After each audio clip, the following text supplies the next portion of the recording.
He was a cabinet minister in the initial government of national unity and has done very well in those areas. Evidence leader at the Matlanga Commission in Pretoria, South Africa, Advocate Mahlape Sello, has put it to suspended Ekurhuleni Metro Police Department Deputy Police Chief Commissioner Julius Mkhwanazi that money deposited into his account by police informant Yaku Hanekom was derived from the proceedings of truck hijackings. Evidence presented by Advocate Sello shows that Hanekom made several payments totaling $5,800 into Mkhwanazi's bank account. Hanekom, who is now deceased, along with the EMPD members Aidan McKenzie, Kersha Lee Stolz and Mkhwanazi, has been implicated in a string of coordinated truck hijackings in the Ekurhuleni area east of the Gauteng province. However, Mkhwanazi has disputed Sello's assertion that the money deposited into his account was proceeds of crime. My next suggestion to you, that is because the four of you, amongst others, were involved in this hijacking racket in the Ekurhuleni area, in the East Rand, if I may. Are you saying I'm part of the hijackings? I say you are part of that racket, yes. No, I don't participate in those things. And I deny what Commissioner Reverspies was saying about that. More than $1.5 billion in aid for Sudan has been pledged at an international donors conference in Berlin. It comes as the brutal civil war between the Sudanese army and the paramilitary Rapid Support Forces enters its fourth year. Millions of people have been displaced by the conflict and most are in need of food, water, shelter and medicine. In a video message to the conference, the UN chief Antonio Guterres called for an end to the nightmare of what he called the world's largest humanitarian crisis. Funding alone cannot substitute for peace. An immediate cessation of hostilities is essential. External interference and the flow of arms that fuel this war must finally end, and a credible path must open towards an inclusive, civilian-led political process that reflects the aspirations of the Sudanese people. Iran says it's still talking to the US following last weekend's failed talks in Pakistan. A spokesperson for the Iranian Foreign Ministry, Ismail Baghei, told reporters that an exchange of messages between Tehran and Washington was continuing through Pakistani intermediaries. The BBC's Gonche Habibiyazad has the details. One of the points that US and Iran have been debating for a long time has been Iran's nuclear issue.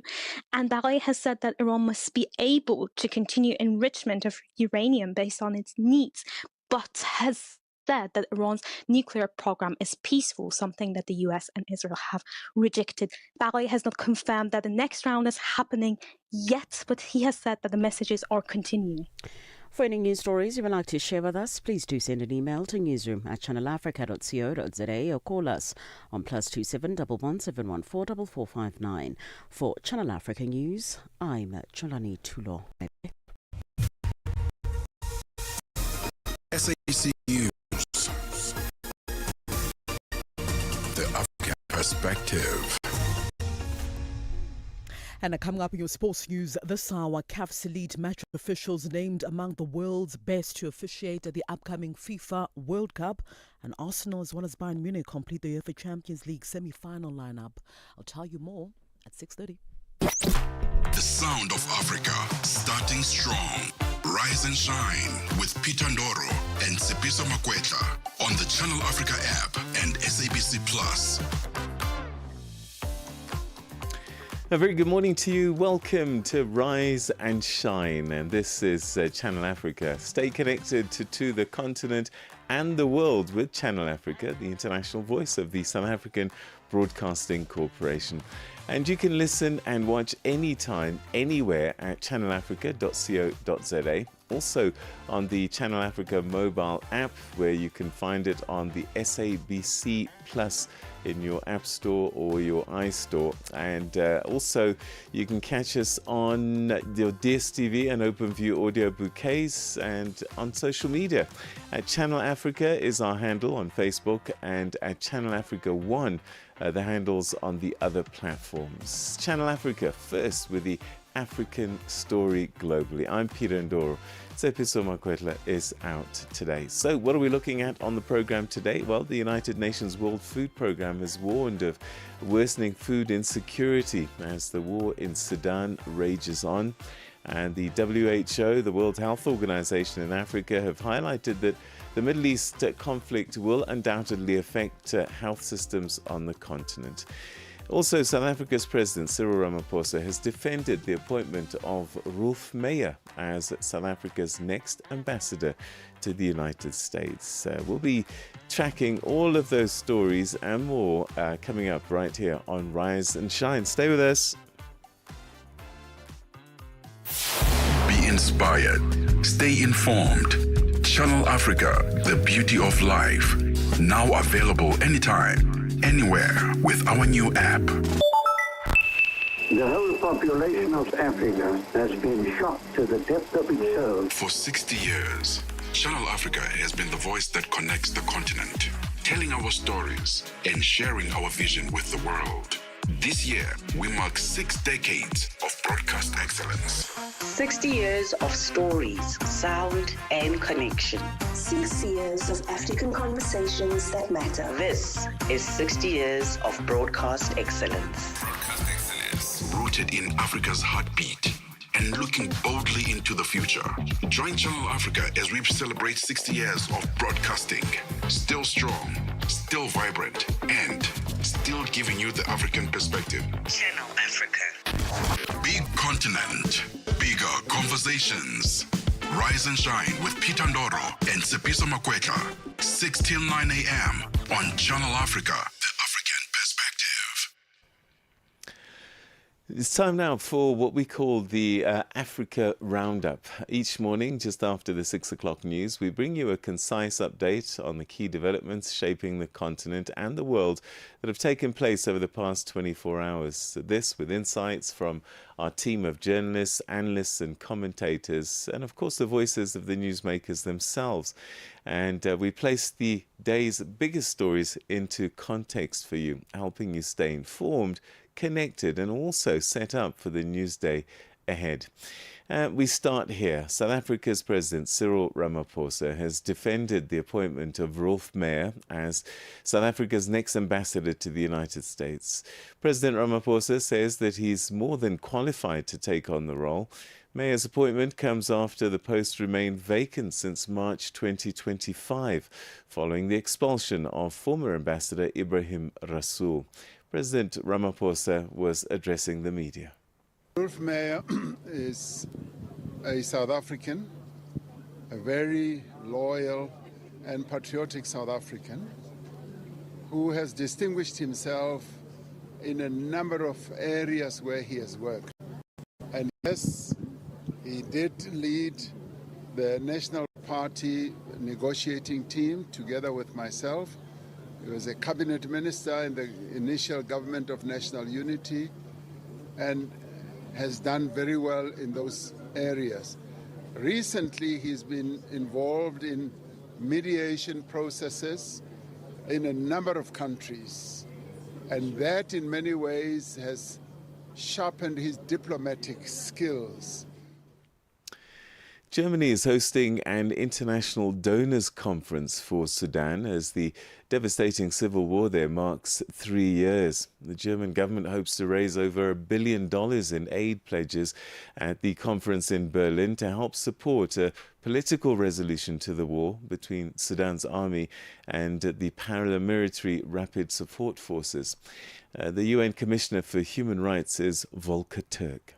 What people have endured, what women in particular have endured, is absolutely horrific. Rape was used in Al-Fashir as a weapon of warfare. Abductions, people missing, people tortured, mass executions. There is a pattern and that plays out in the country on an almost daily basis. We are in a very horrific situation, and it is a human rights and humanitarian catastrophe. And I hope that this conference today will send a very clear signal to the parties that this absolutely needs to stop in the interest of the people of Sudan. South Africa's opposition party, the Economic Freedom Fighters leader, Julius Malema, says that he'll appeal the conviction and sentence of his case for contravening firearm laws. Malema was convicted of discharging a firearm in a built-up area and reckless endangerment of people or property during his party's 5th birthday celebrations in 2018 in the Eastern Cape province.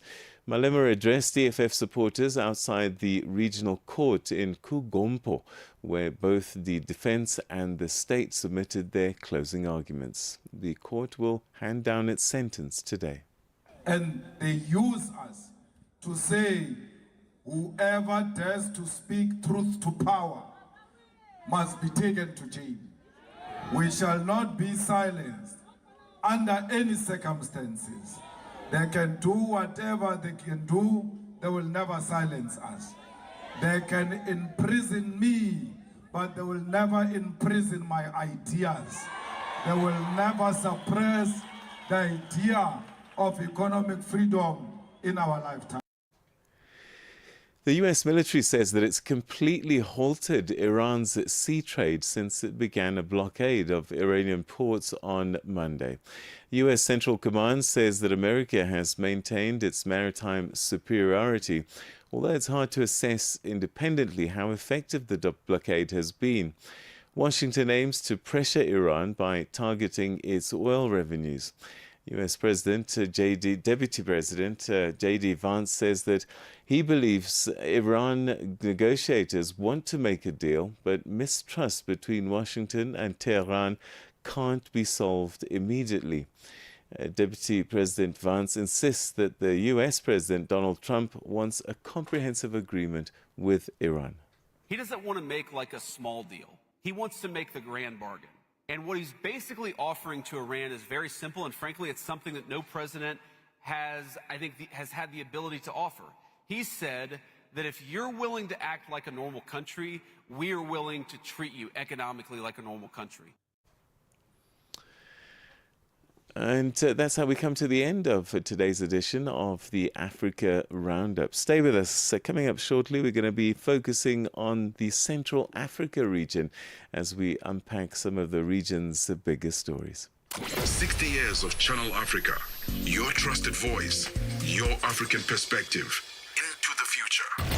Keep Africa in your hands. Connect to our website for all your news, sports, and cultural updates. channelafrica.co.za. África. Conhece o Ntivani? Claro que sou eu. Ntivani é o amante da música de corpo e alma. Eu amo música africana. Ele aprecia todos os tipos de melodias e passa os seus dias a ouvir a Channel Africa. Okay. Adivinha só, a Channel Africa quer ajudar o Ntivani e os amantes da música em todo o lado a descobrir ainda mais música incrível. Por isso, a Channel Africa está a convocar artistas africanos a submeterem as suas músicas. Músicos, lembrem-se de nos dar todas as informações relevantes no music@channelafrica.co.za. As missões são a vossa oportunidade de ser ouvidos, mas não garantem inclusão na lista. Todas as submissões serão cuidadosamente analisadas para verificar se cumprem os requisitos da nossa estação. Canal África, a perspectiva africana. This is Peter Ndoro on Rise and Shine, the African perspective.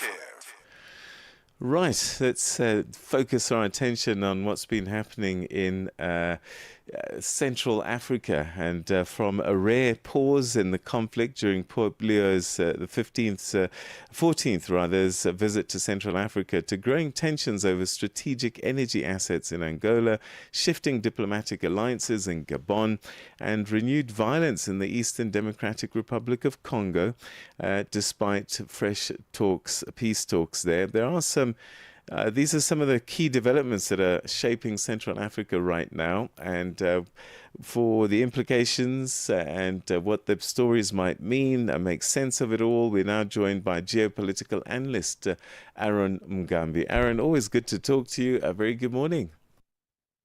Morning, Peter, and good morning to our listeners and viewers. So let's start with the Pope's visit to Cameroon. Separatist fighters announcing a temporary ceasefire. This is significant, I'm guessing. What does it tell us about the influence of religious diplomacy in conflict zones in Africa? Yeah, so the Pope's visit, which I believe happened yesterday, April 15th, is very significant, especially coming to Cameroon. If you remember, Cameroon just had elections. There was violence post that elections before the actual announcing of the results. Even after the results came in, we saw that the police were trying to crack down dissent. And relatively, there's been some sort of normalcy or order returned to the country. But nonetheless, the Pope's visit is historical. It's important because it helps the country kind of put itself together in trying to welcome the Pope, in trying to welcome the message that he has, not only for Cameroon, but for the continent as well. Do you think that this truce, 3-day truce, is just about the Pope, or could it open a door for some kind of longer-term dialogue between Cameroon's francophone and anglophone adversaries? I doubt that very much, even though I want to be optimistic. I doubt that this will actually hold for a long time, even after the Pope is left the country. The problems of Cameroon, as really political problems of Cameroon, are really deeply seated in what people want to see by and large in terms of change, in terms of a different form of regime and government to take over. So I think that this is good for the moment, but I see it as a very temporary thing that may just last few days after the Pope has left, or even weeks at the most. And then after that, the situation may just return back to normal, where the separates and the people that descended will rise up and start continue to agitate for change.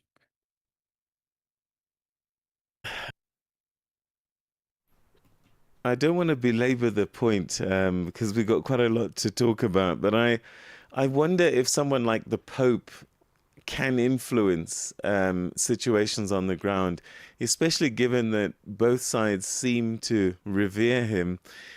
Can he make a difference, or is it just a celebrity that's visiting and life goes on afterwards? Well, the Pope has significant pull. I mean, if you look at even just the faith, the Catholic itself in Cameroon has a huge number of people that that are members of the church.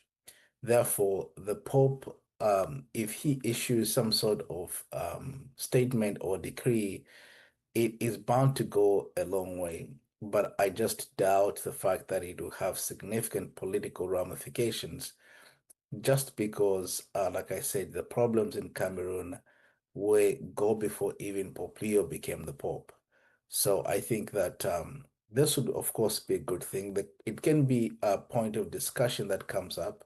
People may begin to make this visit as a reference point in terms of dialogue, in terms of what the message was, in terms of what the Pope and the Church wishes for the country, which would definitely be peace and unity and things like that.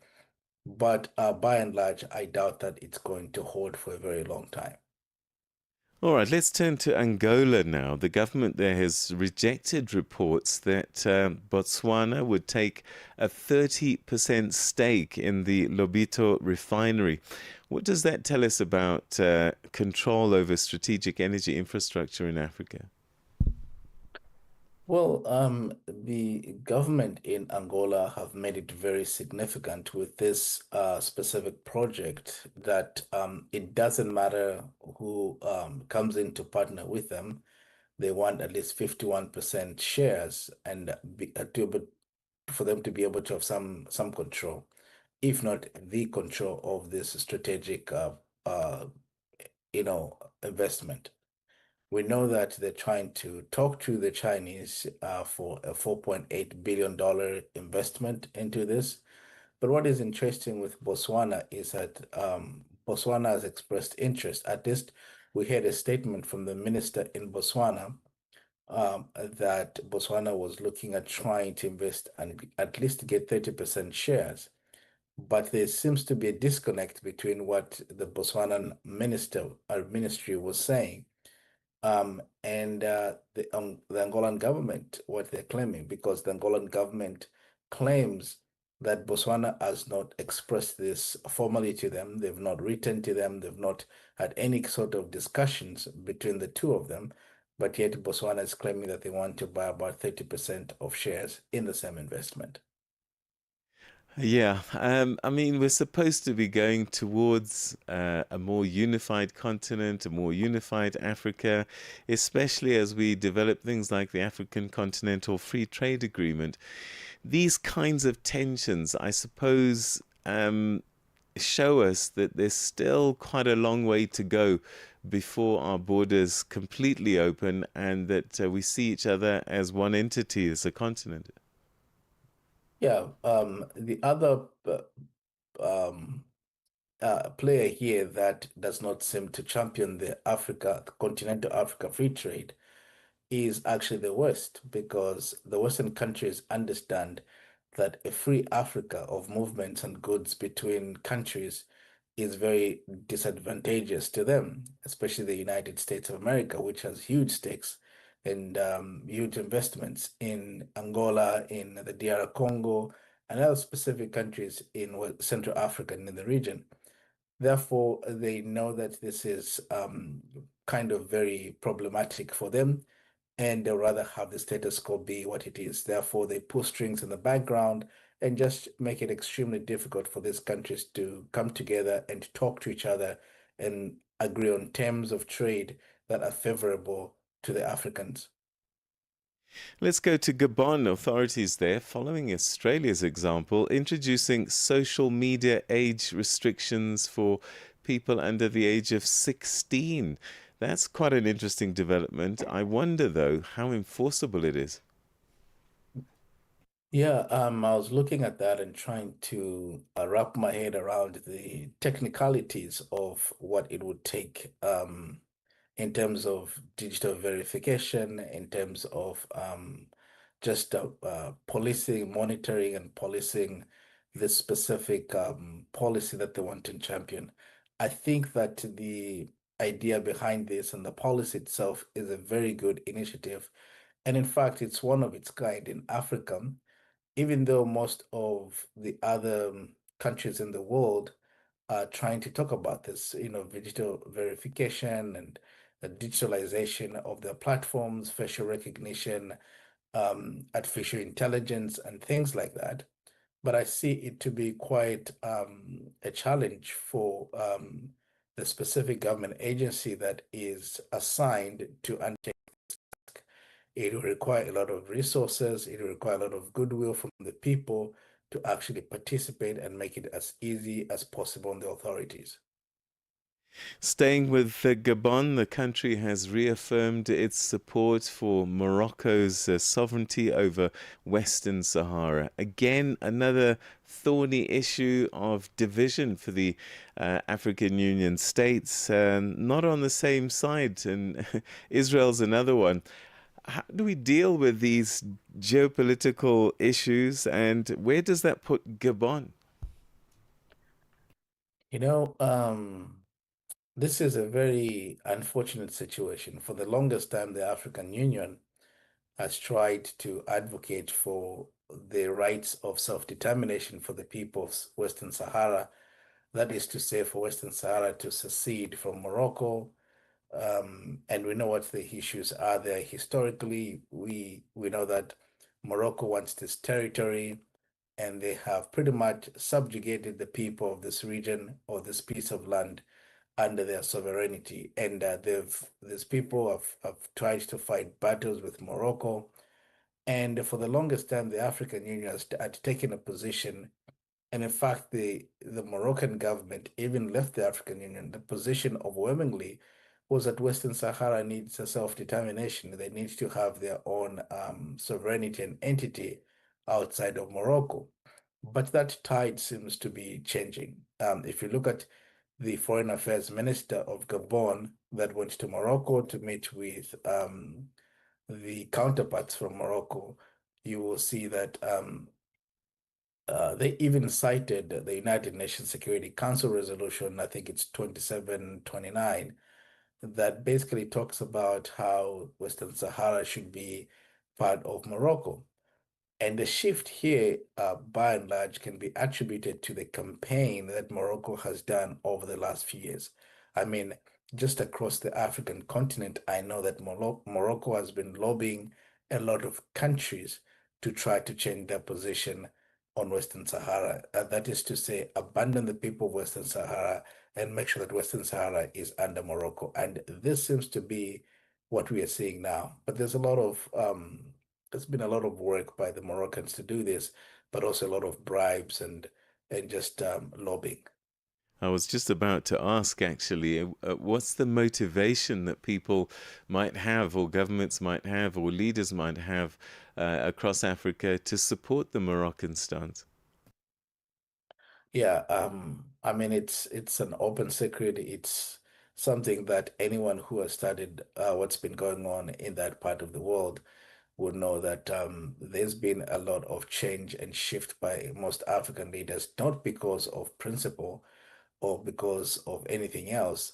By and large, it's because the regime in Morocco, the monarchy in Morocco, has done everything it can to lobby some of these individuals who are leaders of countries in Africa to change their position. Very briefly, recently, President Ruto Kenya, in a speech, said that the AU is not fit for purpose.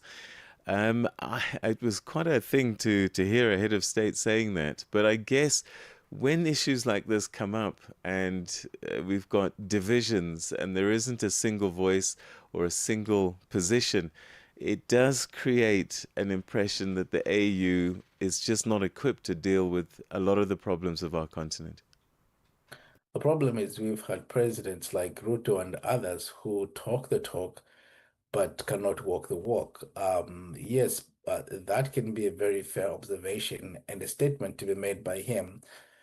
But then the question is, what about the record? What about what his government is doing on issues such as Western Sahara and Morocco? We have to look at the voting pattern. We have to look at what the position was. Maybe when this issue came up before the United Nations, what was Kenya's position then? And only then can we see the seriousness in the rhetoric from people like President Ruto. But yes, on the surface of it, on face value, he has a point that can be argued. Aaron, we're going to have to leave it there. Always great talking to you, my brother. Have a great week ahead, and we'll chat next Thursday. Thank you, Peter. Good talking to you. Have a wonderful day. That was Aaron Ngambi, geopolitical analyst, making sense of the big stories that have been playing out in West Africa. It's 6:30. It's time for your news headlines. Good morning, Jwalane Tulongwebe. Get the news, music, and lifestyle of Africa on Channel Africa, the African perspective. SABC News. Headlines. The African perspective.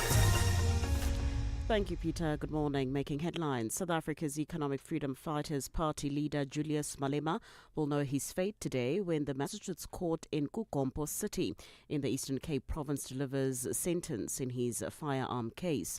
More than $1.5 billion in aid for Sudan have been pledged at an international donors conference in Berlin. It comes as the brutal civil war between the Sudanese army and the paramilitary Rapid Support Forces enters its fourth year. And finally, a huge fire is burning at one of Australia's 2 oil refineries. Explosions are reported to be sending flames up to 60 meters high in parts of Geelong in Victoria State. I will have details on these and other stories at 7 o'clock. SABC News. Headlines. The African perspective. Let's find out what's been happening in the world of sport overnight. I know there were a few Champions League matches and Bayern Munich and Arsenal, happy teams. Let's get those details and other stories as we say good morning to Musibudi Rachel Makura. Sports on Channel Africa. The African perspective. Thank you so much, Peter. Very good morning indeed from the sports test. So a total of 19 match officials have been selected to represent Africa at the FIFA World Cup in 2026 in the USA, Mexico as well as Canada, following FIFA's official announcement of the referees for the tournament. Now, a list of match officials comprises of 7 referees, 10 assistant referees as well as 2 video assistant referees. Now, these officials form part of FIFA's elite group of 170 match officials that have been selected for the global showpiece set for the 11th of June right until the 19th of July. The selection also reflects a strong continuity between CAF's elite competitions and the global stage, with 16 of the selected 19 match officials having been part of the CAF Champions League as well as the Africa Cup of Nations tournament in Morocco earlier this year. So this progression also underscores the critical role of CAF competitions in preparing match officials for the highest level of international football. Well, South Africa's Kaizer Chiefs as well as Guinea-Bissau international striker Flavio da Silva has revealed a message he has shared with his teammates, and that he's not a Lionel Messi or Cristiano Ronaldo, but he knows just one thing, and that's how to score goals when he gets the right service. Now, Silva, who joined Kaizer Chiefs at the beginning of the season, has now scored 9 goals and provided 1 assist in 24 matches across all competitions. Coming from the Indonesia League, Silva didn't waste time making an impact, scoring his first game, or rather in his first game against Golden Arrows last year. He also was on target this past weekend during a 2-0 victory over TS Galaxy, and was also on target last night as Kaizer Chiefs won their game against Magesi FC by 4-1 at the old Peter Mokaba Stadium in the Limpopo province. Take a listen to what he had to say about scoring goals. I'm sure it's always about team. I used to talk to my teammates. I tell them I can score a lot of goals, but I'm not Messi, I'm not Ronaldo. I'm not going to dribble 3-4 players and score goals. I make my movement. They're going to pass me. I believe them. So, it's always about team. I make my movement. Right, so we'll remain on the continent. Africa's journey to the FIFA Under-17 Women's World Cup in Morocco is officially underway, with 24 nations competing in the opening round of qualifiers. The tournament, set for October and November of this year, will see 5 African teams, including the host side Morocco, looking to secure places at the global finals. The qualifiers will be played over 2 legs across the continent, with the teams now looking to build early momentum just before the decisive return fixtures. Now, several matches are already underway as emerging young talent takes center stage in what promises to be a highly competitive pathway to the World Cup. Well, further afield now, Bayern Munich set up a Champions League semi-final date with the current champions Paris Saint-Germain after they came out on top of a 7-goal thriller against Real Madrid last night. So 5 goals were scored in a blistering, breathless first half of the quarterfinal second leg cracker. After losing the first leg 2-1, Real led 3 times at the Allianz Arena, with Arda Güler scoring twice, but Harry Kane netted his 50th goal of the campaign as Bayern responded each and every time. They ensured there was not to be a comeback from the 15-time European champions when Michael Olise curled in a 4th and added time to seal a memorable 4-3 win on the night and a 6-4 aggregate success. Meanwhile, Arsenal were held to a goalless draw by Sporting at the Emirates Stadium, having won the first leg 1-0 last week. They will face Atletico Madrid in the semi-finals of the UEFA Champions League. And finally, South Africa's rising swimming star Amy Canny is not just making waves in the pool, she's enhancing her value on the global stage, qualifying for the Commonwealth Games while balancing elite sport with academics in the United States as a reminder of just how modern athletes are building both performance as well as personal brands. She's been reflecting on the adjustments behind her success and also heading to business school. I got 200 IM tomorrow and then another double. I got 2 up breast, 100 free on Thursday. And then I'm going back to school on Friday, so very short meet for me. So trying to get that done as quick as possible. Right, so that concludes your first sporting update this morning on Africa Rise and Shine. For any sports stories you'd like to share with us, do send us an email. That's to newsroom@channelafrica.co.za. Alternatively, call us. The newsroom line is +27 11714 4459. It is 6:37 a.m. Central African Time for Channel Africa Sport. I am Musibudi Rachel Makura. Sports on Channel Africa. The African Perspective. Musibudi, thanks very much indeed. And as she says, she'll be back at the top of the hour with your sports headlines. So, taking you back in time, 2011. This story is quite significant because I think sometimes we forget just how challenging things had been up until that point in Nigeria. 2011 Nigerian presidential elections saw Goodluck Jonathan elected as president in what international observers characterized as one of the most credible elections in the country's history at the time. Although the announcement of the results was followed by some outbreaks of post-election violence in some northern states, the vote was seen as a significant step towards stability of the Fourth Republic.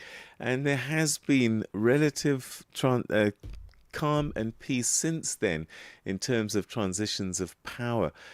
Before that, the number of military coups that were playing out and shifts in power had carried on for a significant period of time. So 2011, not that long ago, but certainly a huge turning point in terms of democracy in Nigeria. Stay with us. Coming up shortly, we'll be taking a look at the business news.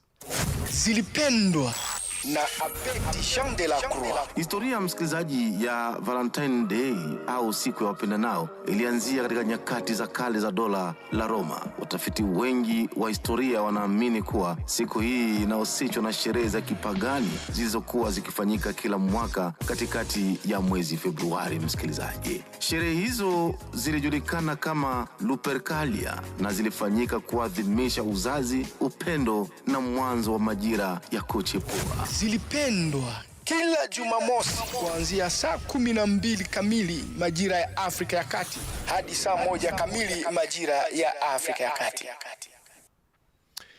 Right, it's time to catch you up with the business news, and we say good morning to Wuntle Headbush. Business news on Channel Africa. The African Perspective. Thanks, Peter. Good morning and a very good morning to our listeners.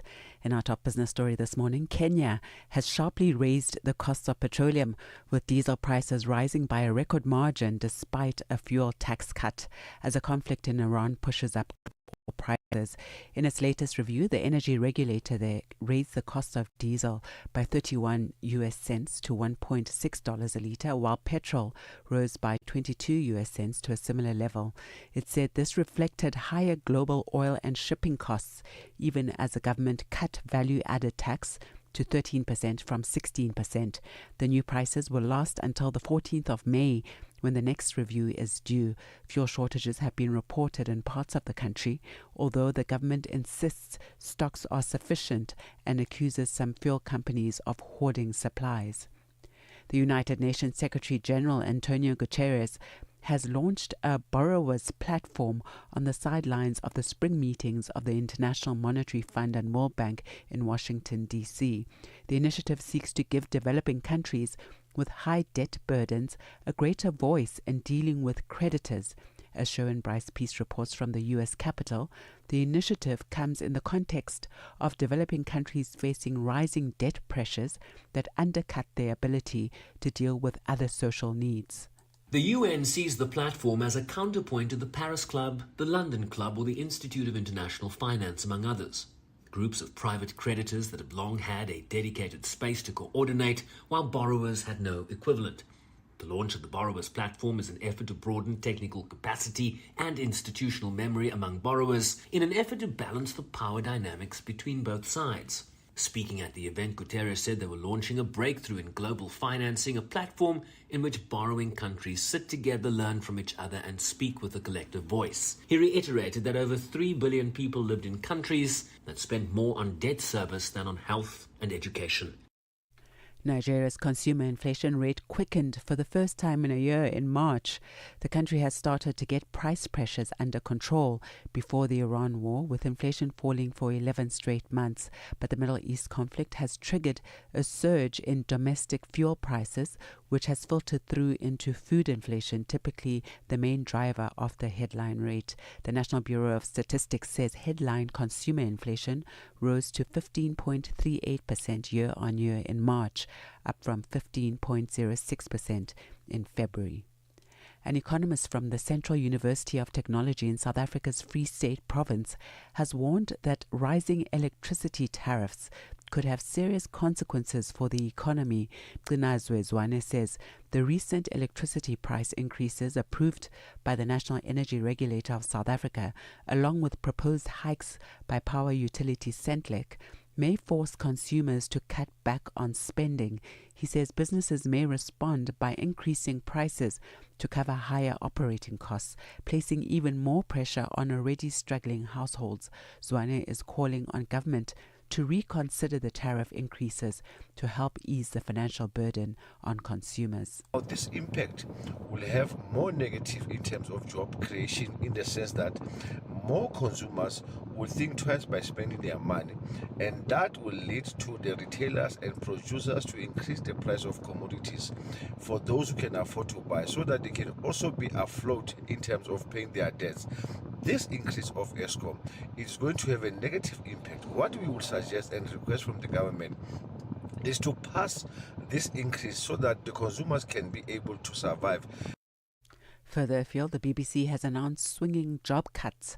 The corporation's interim director general, Rodri Talfan-Davies, says about 2,000 staff will go over the next 3 years to make savings of almost $700 million. The BBC is mainly funded by a license fee paid by the British public, but although 94% consume BBC content each month, the number who pay is declining. Davies says if the corporation's funding model mirrors consumption, then the problem will go away. And now taking our first look at the indicators this morning, $1 in Nigeria is trading at 1,347 naira. In Botswana, it's 13.27 Kenya. The dollar is trading at 128 shilling 50, and in Zambia, it's 19 kwacha 15. The BRICS countries, $1 in Brazil is trading at 4 real 98. Russia, 75 rubles 34. In India, it's 93 rupees 30. China, 6 yuan 81, and South Africa, $1 is trading at 16 rand 35 cents this morning. $1 is trading at 73 pence to the British pound and 84 to the euro. Looking at commodities, gold is trading at $4,824 per ounce, platinum $2,149 per ounce, while the price of Brent crude oil this morning has continued its slightly downward trend to $94.86 a barrel. And that's the business news. I'll be back with another update in the next hour.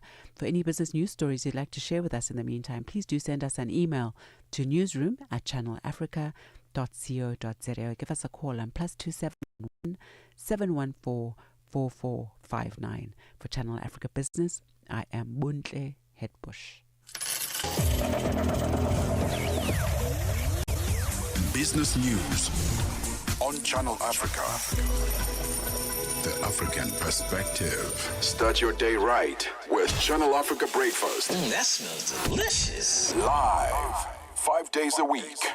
As Africa renews, so does its voices. 60 years of Channel Africa, where Africa's morning finds its voice. Rise and shine with Sepiso Makwetla and Peter Ndoro. The African perspective.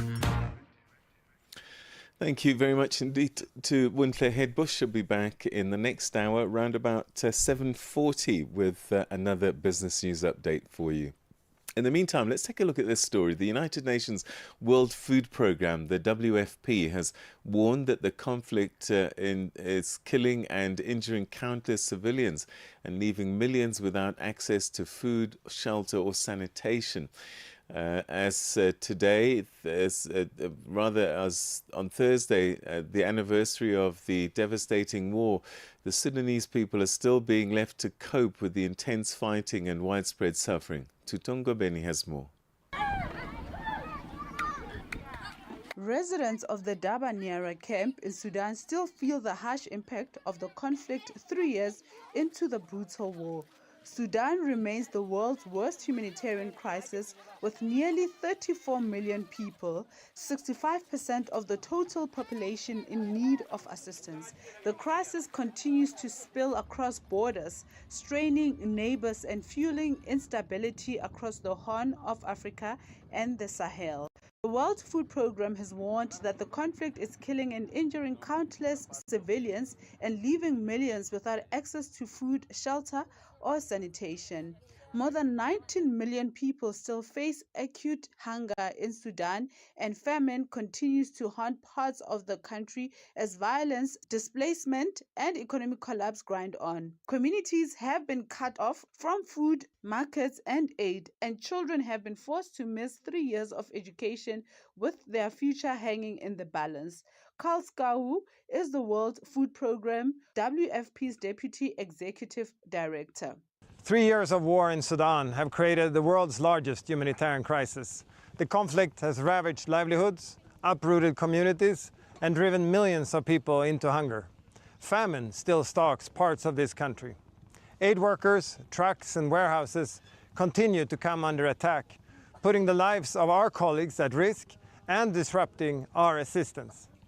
Yet for millions of people here in Sudan, WFP is the only lifeline. Every month, we reach around 4 million people with food and nutrition support. This assistance saves lives, it keeps families going, and it holds communities together. Skau says the needs are more than the funds available. The needs are far greater than the money available. So without urgent funding, the fragile progress we have made could now quickly reverse. Sudan's hunger crisis now risks being compounded by the escalation of the conflict in the Middle East. Disruptions in the Red Sea are delaying critical imports, driving up the cost of food, fuel, and fertilizer. Fuel prices in Sudan have increased by over 24%, driving up food prices and leaving millions unable to afford the most basic staples. These same disruptions are also directly impacting humanitarian operations with delayed shipments and higher transport costs. The combined impact could push families across the country deeper into food insecurity. More than 2 million children under 5 and more than 500,000 pregnant and breastfeeding women and girls benefited from nutrition assistance last year. Meanwhile, Khadija, mother of 8 who was displaced in El Fasher, says the situation was terrible. We were in Al Fasher when the war happened. The situation was terrible. You could either find food for children or they go without. No jobs are available. The only aid we get is from the WFP. Speaking from Khartoum, the UN Refugee Agency, UNHCR's representative in the country, Marie-Hélène Venet, told reporters that since the start of the conflict between the Sudanese armed forces and the paramilitary rapid support forces back in the year 2023, April 15th, some 14 million people, or a quarter of the population, have been forced to flee, with 9 million remaining displaced inside Sudan and 4.4 million across borders, primarily in Chad, South Sudan, and Egypt. As we speak, we still have fighting ongoing in large parts of the country. Very much this year in 3 states that are called the Kordofans. Fighting still ongoing in Darfur and also in Blue Nile. And one thing to note is the increased use of aerial bombardments and drone attacks. WFP is also sustaining livelihoods and local food systems. During the last harvest season, WFP supported farmers produced nearly 1/5 of the country's wheat, strengthening the local economy and reducing food insecurity. For Channel Africa News, I am Tutongo Bene in Johannesburg. Wake up to the essence of the continent. Rise and shine on Channel Africa. The United Nations Secretary General Antonio Guterres has warned that the world is turning a blind eye to justice as respect for international law continues to erode, particularly in the Middle East.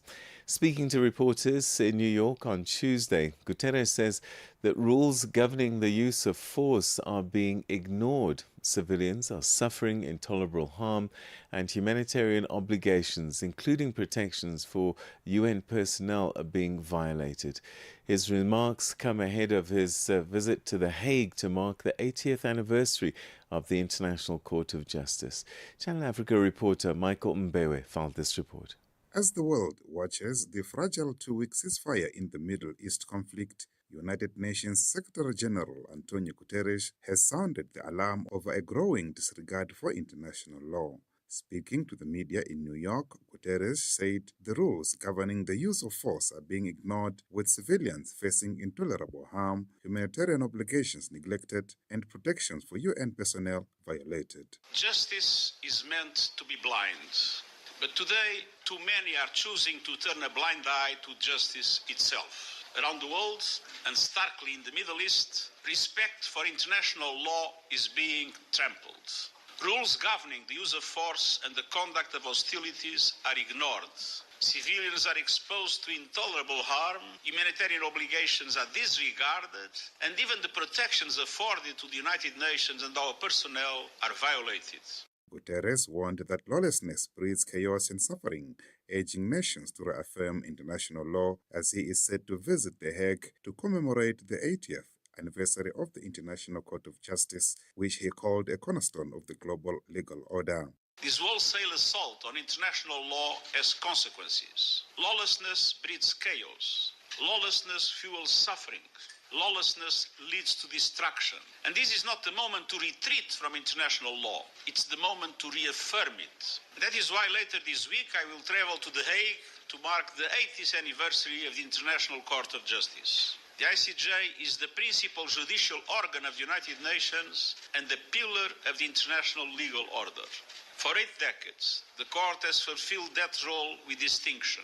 Guterres emphasized that his visit to The Hague is not merely ceremonial but intended to send a powerful message of support for international law. But this visit is not simply about commemorating an anniversary. It's about sending an unmistakable message. A message that the United Nations stands firmly behind the institutions and principles designed to protect peace, justice, sovereignty, and human dignity. A message that international law applies to all states without exception, and that respect for its rules is not optional. A message that in a world moving toward greater fragmentation and sharper power competition, international law is indispensable. Without it, instability spreads, mistrust deepens, and conflicts spiral out of control. Reaffirming UN support for institutions such as the ICJ, Guterres emphasized that international law binds all states, while adding that the crisis has no military solution and called on all parties to respect international navigation rules in Strait of Hormuz. This applies everywhere, and it applies urgently to the conflict in the Middle East. There is no military solution to this crisis. Peace agreements require persistent engagement and political will. Serious negotiations must resume, and the ceasefire must be preserved and extended as necessary. International navigational rights and freedoms, including in the Strait of Hormuz, must be respected by all parties. It's time for restraint and responsibility. It's time for diplomacy over escalation.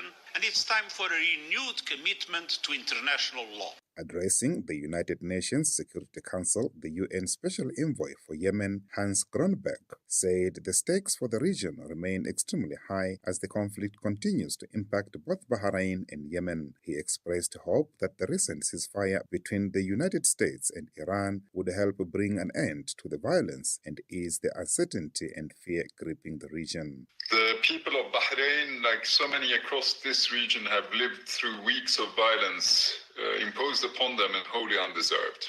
We now look to the ceasefire between the United States and Iran to help end this conflict and begin lifting the long shadow of uncertainty and fear it has cast over the region. The stakes for the people of the region, including in Yemen, could not be higher. Grant Beck said the ongoing conflict has also impacted its personnel in Yemen, revealing that dozens of UN, NGO and embassy staff remain arbitrarily detained by Ansar Allah.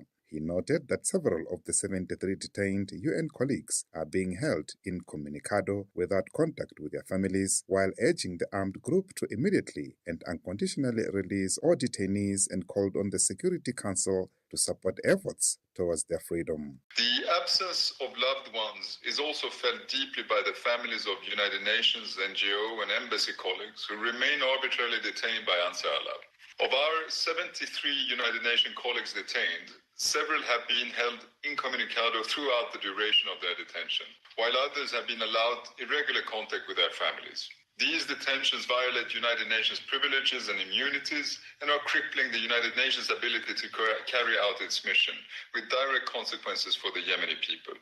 I continue to urge Ansar Allah to immediately and unconditionally release all detainees and to halt all criminal proceedings which lack due process. And I count on this Council's steadfast support to push for their release. Michael Mbewe, Channel Africa News, Johannesburg.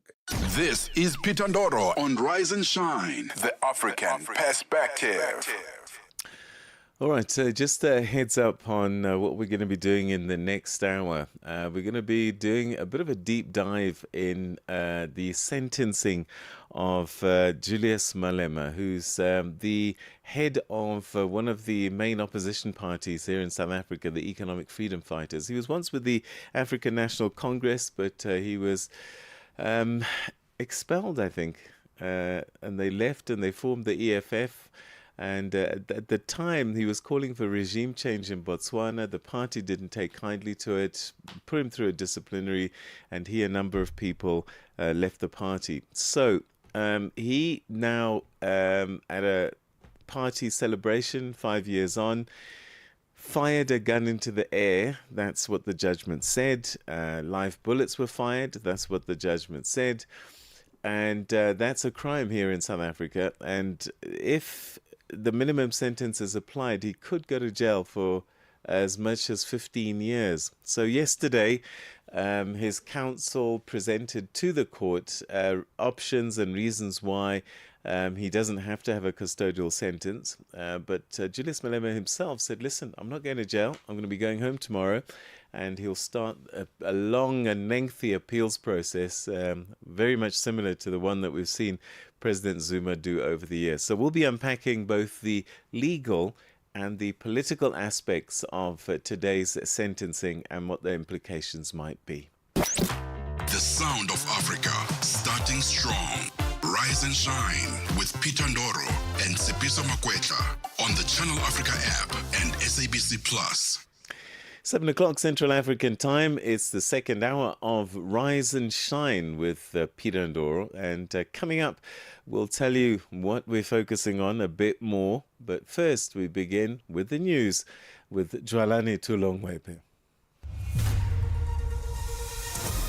SABC News. The African Perspective. Thank you, Peter. Good morning. South Africa's Economic Freedom Fighters party leader Julius Malema will know his fate today when the Magistrates Court in Kukompo City in the Eastern Cape province delivers sentence in his firearm case. Yesterday, during arguments for mitigation and aggravation for sentence, the state said it wanted a prison sentence, while the defence preferred a non-custodial sentence. Malema had been convicted, or rather has been convicted, for discharging a firearm in public. The incident happened during the EFF's 5th anniversary celebrations in Mdantsane in 2018. State prosecutor, advocate Joel Caesar, says Malema has shown no remorse for endangering people's lives. The outcry because of that shows that that should not be tolerated in a civilized society, where people's lives are placed in danger for people who are in a celebratory mood firing shots. And in most cases, these people are unqualified to fire such shots. In this instance, accused did not just fire one shot and left it at that. which we can consider to be an accident. His actions constituted extreme danger to the 20,000 plus people that were present, not even mentioning the community right around Mdansane. Malema's lawyer advocate Lawrence Hose says that a jail sentence would be inappropriate for his client. We as a team and the state as a team, and I believe the worship too, were unable to find any case of any single individual who's ever been prosecuted for firing shots at a funeral or at an event or a celebration, despite TV on the news, etc., etc. We therefore say, Your Worship, that a more appropriate sentence, taking everything into account, would be to take all the charges together that arise from one incident and to impose a non-custodial sentence which may incorporate a fine and a suspended sentence and then other order, but to incarcerate the accused, we say would be startlingly disproportionate to the offences here. Mixed reactions to the appointment of Rolf Meyer as South Africa's ambassador to the US continuing. President Cyril Ramaphosa announced his appointment on Tuesday. Meyer will replace Ibrahim Rasool, who was expelled from the US last year after accusing President Donald Trump of mobilizing a white supremacist instinct. This after Trump falsely accused South Africa of committing a genocide against white Afrikaners. The African Transformation Movement has described Meyer's appointment as deeply worrying. Vuyo Zungula is the party leader. We view this as political regression that shows a government that is willing to appease, a government that is led by Donald Trump, a government that went on a misinformation drive against our country about the so-called genocide, which does not exist. And this comes at the expense of our sovereignty and liberation legacy as a country. More than $1.5 billion in aid for Sudan have been pledged at an international donors conference in Berlin. It comes as the brutal civil war between the Sudanese army and the paramilitary Rapid Support Forces enters its fourth year. Millions of people have been displaced by the conflict, and most are in need of food, water, shelter and medicine. In a video message to the conference, the UN chief Antonio Guterres called for an end to the nightmare of what he called the world's largest humanitarian crisis. Funding alone cannot substitute for peace. An immediate cessation of hostilities is essential. External interference and the flow of arms that fuel this war must finally end, and a credible path must open towards an inclusive, civilian-led political process that reflects the aspirations of the Sudanese people.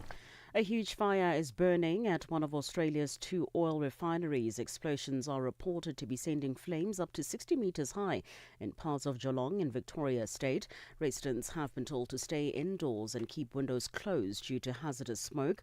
All staff have been accounted for. The BBC's Simon Hankinson has the details. This refinery has produced about 10% of the nation's fuel, about 50% of the fuel that's sold here in the state of Victoria. And motorists have been warned already that this is going to mean that the price at the pump is going to rise. Now, this couldn't really happen at a worse time, of course. There's no reports of any injuries. But, of course, with the closure of the Strait of Hormuz, huge concern about fuel supplies all over the world.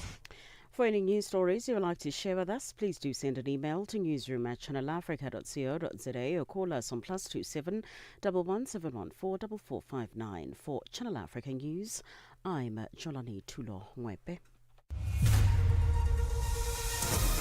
SABC News. The African Perspective. And coming up in your sports news this hour, CAF's elite match officials named among the world's best for the upcoming FIFA World Cup. While Carlos Alcaraz out of the Barcelona Open because of a wrist injury. I'll tell you more at 7:30. The sound of Africa, starting strong. Rise and shine with Peter Ndoro and Sepiso Makwetla on the Channel Africa app and SABC Plus. 7:06 Central African Time. You are listening to Rise and Shine on Channel Africa, and I'm inviting you to stay connected to the continent and the world right here on Channel Africa, the international voice of the South African Broadcasting Corporation. You can listen or watch anytime, anywhere at channelafrica.co.za. And you can also listen and watch on your mobile phones. Yeah, just go to your app store and look for SABC Plus, and then look for Channel Africa and Rise and Shine in there. We're also on social media. If you want to watch us on Facebook, look for at Channel Africa, and then at Channel Africa 1 and all the other social media platforms. And just to remind you, we are always first with the African story globally. I'm Peter Ndoro. Coming up in this hour, a magistrate's court in South Africa is this morning expected to hand down sentencing in the firearms case against Economic Freedom Fighters Party leader Julius Malema. He's one of the main political figures in South African politics. And also improved traceability and stronger data systems could play a key role in building trust and curbing counterfeit and illicit trade across Africa. All of that still to come. Stay with us. You are listening to Rise and Shine. The voice of the continent, now online, with all your sports fixtures, lifestyle, and more. Across Africa, communities rise with the promise of clean water and clean sanitation. The African Union's 2026 theme calls us to action. It's about mobilizing real commitments, securing climate-resilient water and sanitation projects, and ensuring that water becomes a driver of sustainable development and prosperity across the continent. A landmark moment, not only for Africa, but for the global movement for access to safe water for all. Assuring sustainable water availability for every home, every village, every nation. This is the Africa we want. Channel Africa, the African perspective. This is Peter Ndoro on Rise and Shine, the African perspective. A magistrate's court in South Africa is this morning expected to hand down sentencing in the firearms case against the Economic Freedom Fighters Party leader Julius Malema. Malema was found guilty of multiple charges, including the unlawful possession of a firearm, discharging a firearm in a built-up area, and reckless endangerment of people or property. The incident occurred during the party's 5th birthday celebrations in July of 2018. Both the defense and the state have submitted their thoughts in mitigation and aggravating arguments. Now, the state is arguing for a jail sentence, whilst the defense is asking for a non-custodial sentence. Lubabalo Dada filed this report. State prosecutor Advocate Joel Caesar has argued that a prison sentence is appropriate following Malema's conviction on multiple firearm-related offences linked to a 2018 incident in Mdantsane. Caesar told the court that the conduct in question placed thousands of lives at risk and should not be tolerated in a civilized society, particularly where celebratory gunfire endangered both those present at the rally and the wider Mdantsane community. The outcry because of that shows that should not be tolerated in a civilized society where people's lives are placed in danger for people who are in a celebratory mood firing shots. And in most cases, these people are unqualified to fire such shots. In this instance, accused did not just fire one shot and left it at that, which we can consider to be an accident. His actions constituted extreme danger to the 20,000 plus people that were present, not even mentioning the community right around Mdantsane, which we know is one of the biggest locations in South Africa. It's condensed. Julius Malema's lawyer, Advocate Lawrence Hodes, argued that jail sentence in the firearm case against Malema would be inappropriate. Hodes says there was no one that came forward and said his or her life was in danger as a result of the alleged shooting incident. We as a team and the state as a team, and I believe your worship too, were unable to find any case of any single individual who's ever been prosecuted for firing shots at a funeral or at an event or a celebration, despite TV on the news, etc., etc.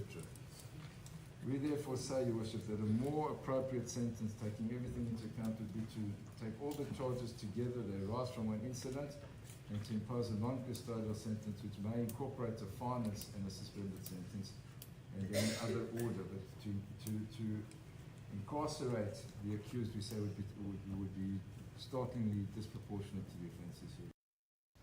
Advocate Tembeka Ncukaitobi SC, who is also part of the defense legal team, says in all the previous cases of discharging a firearm, not once a custodial sentence was imposed. The state argued that Malema is a leader and a lawmaker, hence a custodial sentence should be imposed. But Ncukaitobi disagreed, saying Malema should be treated like any other ordinary citizen. So it is not correct for my learned friends to ultimately come to the conclusion that the pattern of sentencing on possession cases reflects custodial sentences of between 7 and 15 years. That's just not part and parcel of the law. So, my lady, what you really have a wide canvas that starts from wholly suspended, mixed suspended plus fine, or fines. Then it stretches all the way to 15 years. That's the voice of Advocate Tembeka Ncukaitobi SC, who's representing Julius Malema, ending that report by Lubabalo Dado.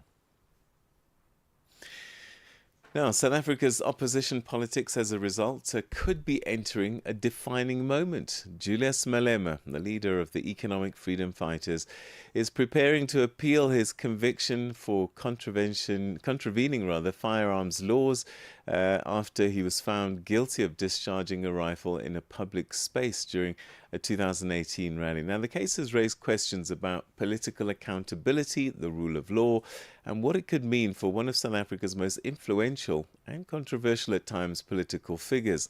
Well, to unpack the political implications, not just for South Africa, but for opposition politics more broadly across the continent, we're now joined by political analyst Dr. Sandile Suwana. Always great to talk to you. Thank you so much indeed for joining us. Good morning to you, Peter, and good morning to the listeners of Channel Africa. So it should be pretty straightforward, isn't it? If a citizen of a country breaks one of the laws of the country, then the judges must just do their sentencing. But there's so much politics involved in this. Is it because Julius Malema has raised the political aspect of it, or is it just because he's a politician? Thank you. Let me start here first. Most of us, Peter, you'll be aware, although we don't discuss it widely, that a lot of us have gone to the authorities to go and pay an admission of guilt for speeding fines.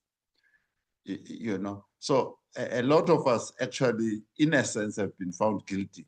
But paid a fine. So you'll find that right now, when it comes to the sentencing of Malema, I saw that the NPA started dragging political questions, which are not provided for in the in the laws for sentencing in South Africa. There's no provision, it's not relevant. However, the case itself generally was started by AfriForum as part of their broader political wars that have been carrying on since 2012 against Julius Malema, and later on against both Julius Malema, the EFF, and other leaders of the EFF.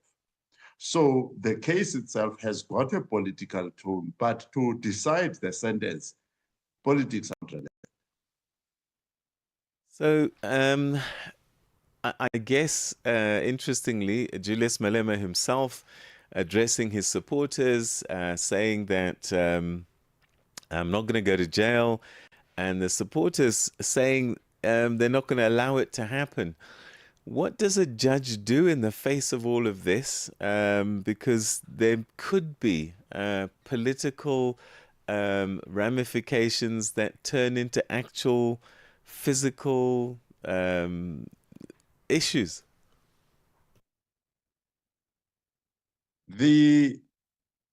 Our cases, political cases of politicians, including criminal cases, have been attended by a wide range of supporters, political supporters.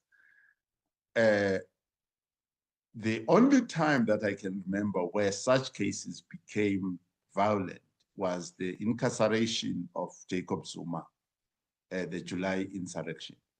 But since the time of the arrest and prosecution and eventually incarceration of Nelson Mandela and many others, these cases have been attended by masses of people around them.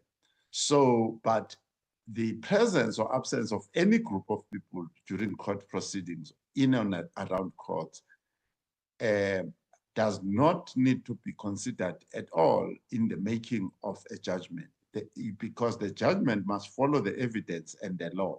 So that there's no thing that says that if there's a big political crowd, you must make this decision about it. No, it's not provided for in the law. So what might this mean if he does get sentenced today, despite the lengthy process of appeals, etc.? What might this mean for the political landscape in South Africa? Will it be damaging to the EFF, or might it even get some support and some sympathy? Obviously, if Malema is incarcerated and goes and spends time in prison every day rather than at his office, EFF office, that is disruptive to the work that is due, no question about it. And that is the intended political effect on the part of AfriForum and the right wing more generally. And I think Trump will be much more pleased with that outcome. However, as you saw, when somebody tried to assassinate Trump, actually the support of Trump lifted, it became more popular. When they tried to incarcerate Jacob Zuma, his support actually increased, and he probably is the most commanding politician in South Africa today, Jacob Zuma, with a pile of scandals. So our history tells us that Malema and the EFF could make a lot of political capital out of this. So local government elections, might they be affected, do you think? Yes, I think if the EFF plays their cards well, their support should increase as a result of the case itself and also of the sentencing, especially if the sentence is harsh. They can capitalize on that quite strongly. You've seen the likes of Mbuiseni coming out strongly to say that it wouldn't be acceptable for Malema to go to jail. All those types of things. So there is a groundswell of popular support that is starting to build up now. My understanding is if you get a custodial sentence or a sentence longer than a certain period, I think it's a year, you're no longer allowed to be a member of parliament. So even if he doesn't go to jail and he appeals, does that kick in straight away? And that means he can't represent his party in parliament? Yes, it should kick in. Once it is known that you have been sentenced, obviously the appeals and other things kick in as well. However, from a political point of view, if, for instance, you accept that the next 36 months is about 2 political campaigns. So if he gives up his seat in parliament and gives it to another EFF member, it gives him more flexibility to go and work in the office of the EFF and run the local government elections 2026, probably much more effectively than he would have done if he was a member of parliament. Number 2, the 2029 elections are around the corner. Then it turns Malema into a campaigning politician rather than one who is concerned with things of administration and the proper running of parliament and oversight over the executive on a daily basis. So that is a very time-consuming exercise by itself. So if they free him now to be a campaigner, it will still be a big advantage to the EFF. Right, and I suppose the ANC's are watching this story as well because they've got, I think, a local mayor that might be following the same path if that case gets to court as well. Yes, I think that our justices and the NPA in this particular category, as the clip that you played shows, during celebrations. In fact, you'll remember that in the early days, Namibia was part of South Africa, Southwest Africa. The first time I saw the firing of guns for the first time in a party, it was a New Year's party that I celebrated with Namibians in Venda. And they just pulled out all sorts of guns and started firing into the sky to celebrate New Year's. And for them, it was normal. So as those cultural aspects and other things kick in, the NPA needs to sit down with the correct people and say, guys, socially, we need to educate our people in this way and that way and that way, so that culture and the law don't collide. Yeah, look, I mean, at the end of the day, any of those bullets could have actually come down and hit somebody and hurt somebody. It is a very dangerous and reckless thing to do. I'm wondering if there isn't an important moment to stop this practice by sentencing someone as senior as Julius Malema in society to get the message across. I think scholars will tell you that that's why we don't have a death sentence in South Africa, that it is actually not necessarily the sentencing and the harshness of the sentences that actually prevents crime. That is why I'm saying to you that you need to educate elders, educate all sorts of people, and do other things that move people away from that activity that is not desirable. There is all sorts of sentencing in South Africa, but we are probably a crime capital in the world. Murder, rape, everything, and people are being sentenced. And all kinds of ridiculous and heinous crimes are being committed in South Africa. This one that we're discussing here is neither here nor there compared to the actual crimes that happen here in South Africa. All right, Dr. Sandile Swana, always great talking to you. Thank you so much indeed for sharing your thoughts and your insights. That's political analyst Dr. Sandile Swana giving us his thoughts on the political weight of today's sentencing procedures that are taking place for Julius Malema. Channel Africa 1060. 6 decades of stories, voices, and vision. The sound of Africa is evolving. Experience our new mobile app. Free to download, free to connect. Você é fluente em português? É apaixonado por rádio e quer trabalhar na África do Sul? Você tem documentos que o qualificam para trabalhar na África do Sul? Nesse caso, podemos ter uma oportunidade para você trabalhar no Canal África. Envie seu currículo e demonstração para Canal África @ newsroom@channelafrica.co.za. Lembre-se, se você não receber alguma resposta nossa em 14 dias, isso significa que você não foi selecionado. Canal África, a perspectiva africana. Good morning starts here. Rise and shine on Channel Africa, the African perspective. Well, let's carry on with this story now and get a sense of the legal implications of what has been happening with this sentencing process.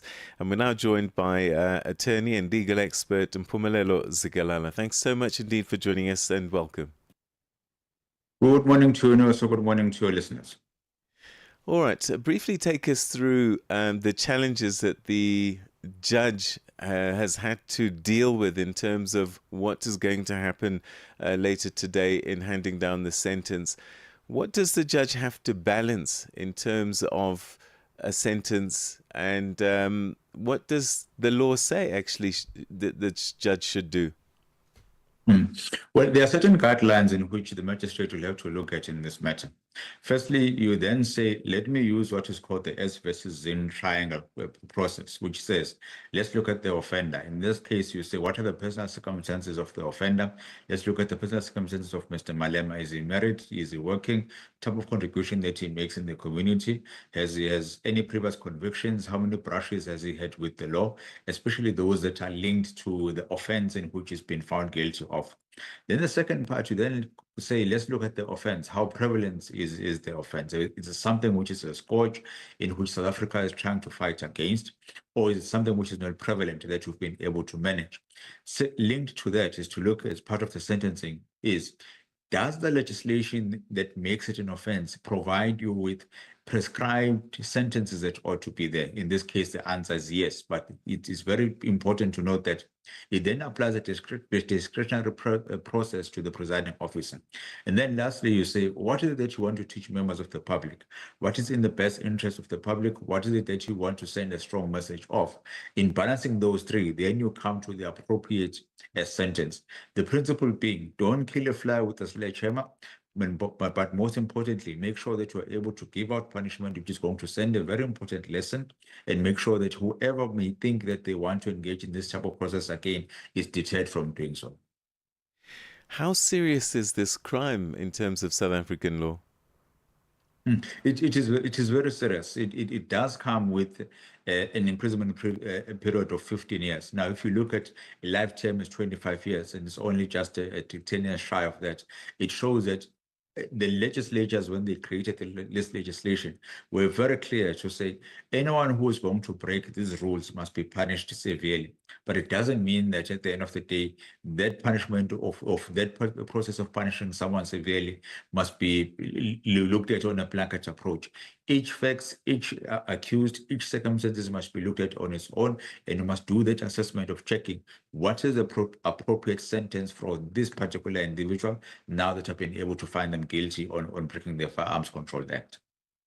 If he is given a custodial sentence, what happens immediately after that?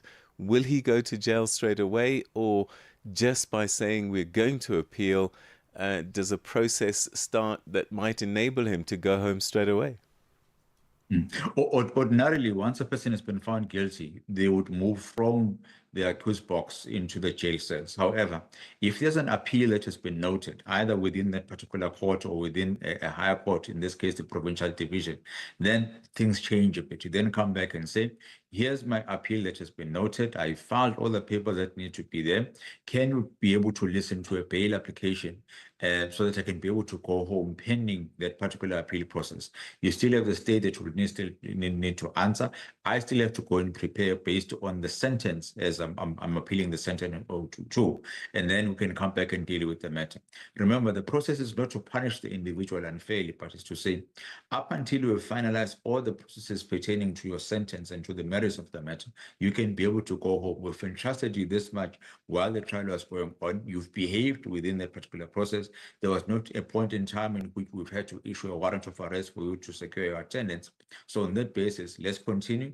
You can go home and then you will come back. But what I guess for a practical basis would happen in this case is that there would be attorneys or legal reps for Mr. Malema that would be at the provincial division. As soon as a judgment has been passed, they file those papers, get a case number, and then take it back to the magistrate court to say, wait a minute, we've noted our appeal. Can you please listen to the bail application? All right, Mpumelelo, we're going to have to leave it there. Thank you so much indeed for joining us on the program. Thank you very much for hosting. That was a legal expert and attorney Mpumelelo Zikalala giving us some legal insight into the sentencing process that's taking place today in Kugombo, which was formerly known as East London in South Africa. It's 7:30. Here are your news headlines with Jwalane Tulo Ngwebe.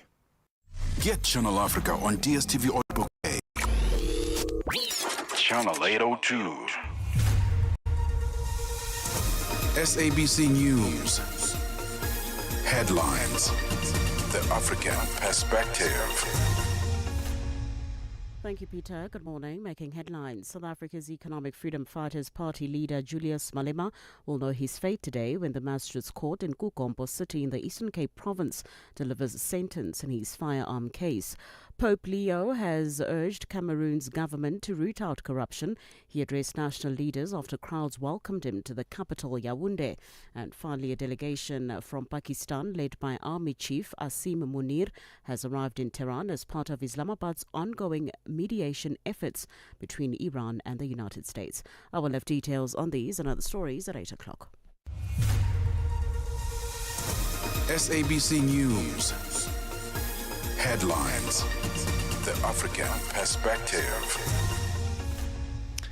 It's time for sports. Good morning to you, Musibudi, Rachel Makura. Sports on Channel Africa. The African Perspective.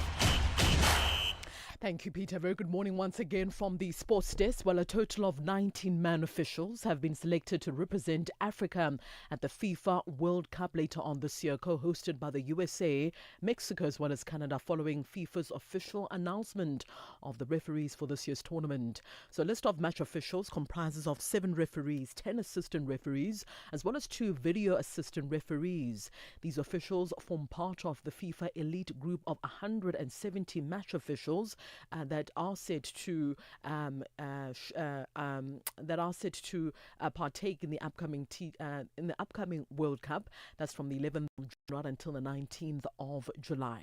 The selection also is a very strong continuity between CAF's elite competitions as well as a global stage, with 16 of the selected match officials having been part of the CAF Africa Cup of Nations tournament in Morocco earlier this year. So this progression also underscores the critical role of CAF competitions in preparing match officials for the highest level of international football. For the field now, Bayern Munich set up a Champions League semi-final date with the current champions Paris Saint-Germain after they came out on top of a 7-goal thriller against Real Madrid last night. So 5 goals were scored in a blistering, breathless first half of a quarter-final second leg cracker. After losing the first leg 2-1, Real led 3 times at the Allianz Arena, with Arda Güler scoring twice, but Harry Kane netted his 50th goal of the campaign as Bayern Munich responded each and every single time. They ensured there was no comeback from the 15-time European champions when Michael Olise curled in a 4th in added time to seal a memorable 4-3 win on the night and a 6-4 success on aggregate. Meanwhile, Arsenal were held to a goalless draw by Sporting in the other quarter-final match played at the Emirates, having won the first leg 1-0. What that means now is that Arsenal moves into the semi-final. They'll face off with Atletico Madrid in the semi-finals when they are set to take place next month. On to some cricket news now. Mandla Mashimbi, the head coach of the South African women's national cricket team, has urged his team to keep things simple when they face India in a 5-match T20 international series starting on Friday. The series brings to a close a busy summer program for the South African women's senior team, which has also served as preparation for the T20 World Cup in England in June of this year. Mashimbi says while his troops will be excited to face some of the players they look up to on home soil, they should not be overwhelmed once they take on the field. I think we will try and keep it as simple as we can. A good ball remains a good ball. Doesn't know a name. It doesn't care who's batting, and we just need to focus on how we're going to execute against those players. And I think if we can execute according to the plans that we have for them, we should be okay. And yeah, it's nice to have them here. I mean, some of these girls are players that a lot of girls are looking up to, and for them to have to brush shoulders with them in South Africa, I think it means a lot for a lot of cricketers. On to some tennis news now. Top seed Carlos Alcaraz has pulled out of the Barcelona Open with a wrist injury. The 22-year-old Spaniard beat Finnish qualifier Otto Vatranan in straight sets in the first round match on Tuesday, but then suffered from discomfort during the contest. Alcaraz had been due to play Thomas Mahash of the Czech Republic on Thursday, but following medical test on his right wrist has now decided to withdraw from this year's tournament.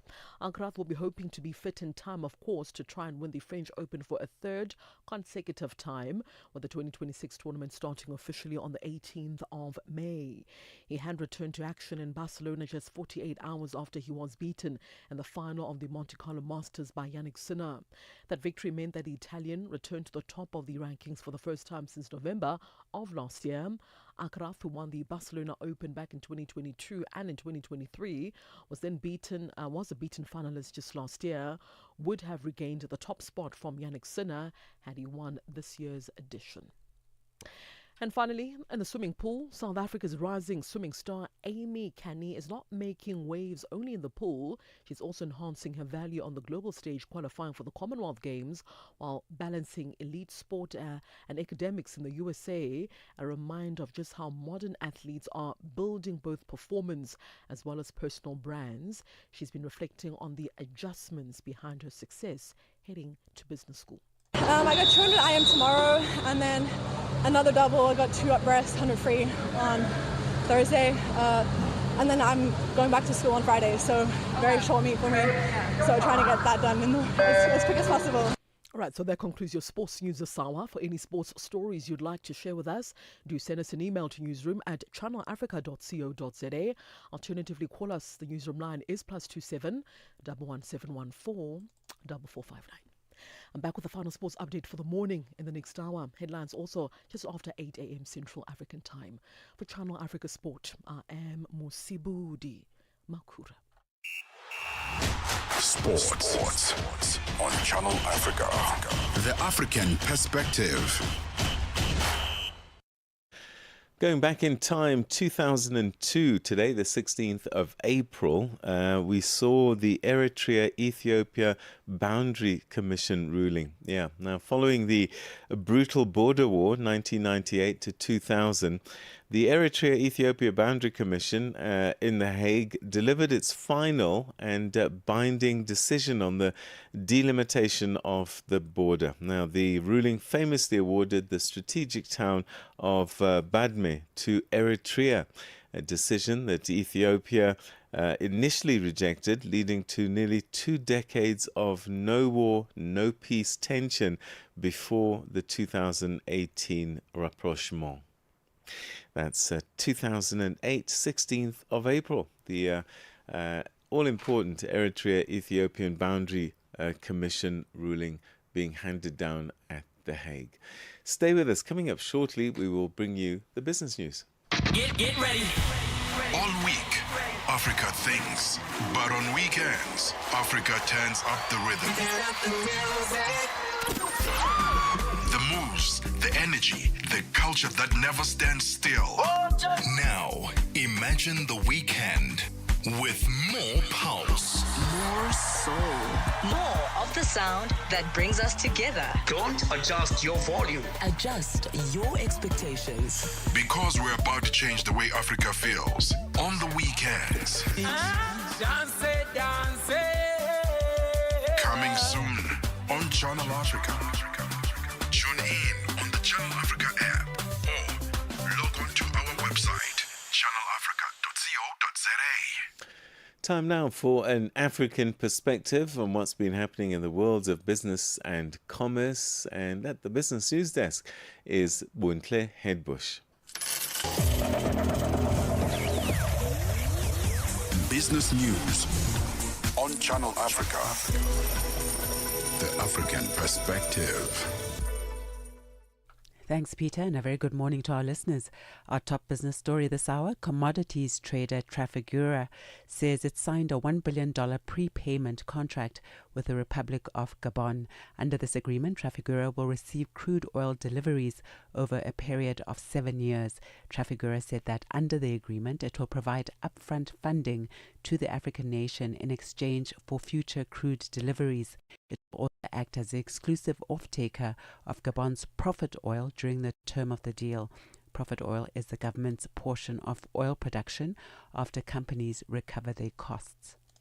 The United Nations Secretary-General Antonio Guterres has launched a borrowers' platform on the sidelines of the spring meetings of the International Monetary Fund and World Bank in Washington, D.C. The initiative seeks to give developing countries with high debt burdens a greater voice in dealing with creditors. As Sharon Bryce Peace reports from the U.S. Capitol, the initiative comes in the context of developing countries facing rising debt pressures that undercut their ability to deal with other social needs. The UN sees the platform as a counterpoint to the Paris Club, the London Club, or the Institute of International Finance, among others. Groups of private creditors that have long had a dedicated space to coordinate, while borrowers had no equivalent. The launch of the Borrowers Platform is an effort to broaden technical capacity and institutional memory among borrowers in an effort to balance the power dynamics between both sides. Speaking at the event, Guterres said they were launching a breakthrough in global financing, a platform in which borrowing countries sit together, learn from each other, and speak with a collective voice. He reiterated that over 3 billion people lived in countries that spent more on debt service than on health and education. Kenya has sharply raised the cost of petroleum, with diesel prices rising by a record margin despite a fuel tax cut, as a conflict in Iran pushes up global oil prices. In its latest review, the energy regulator raised the cost of diesel by 31 US cents to $1.6 a litre, while petrol rose by 22 US cents to a similar level. It said this reflected higher global oil and shipping costs, even as the government cut value-added tax to 13% from 16%. The new prices will last until the 14th of May, when the next review is due. Fuel shortages have been reported in parts of the country, although government insists stocks are sufficient and accuses some fuel companies of hoarding supplies.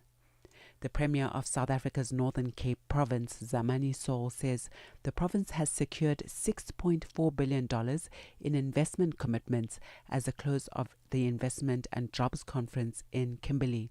Saul says the pledges will focus on key sectors driving the provincial economy. The provincial government says the goal is to grow the gross domestic product by $12.23 billion by 2030.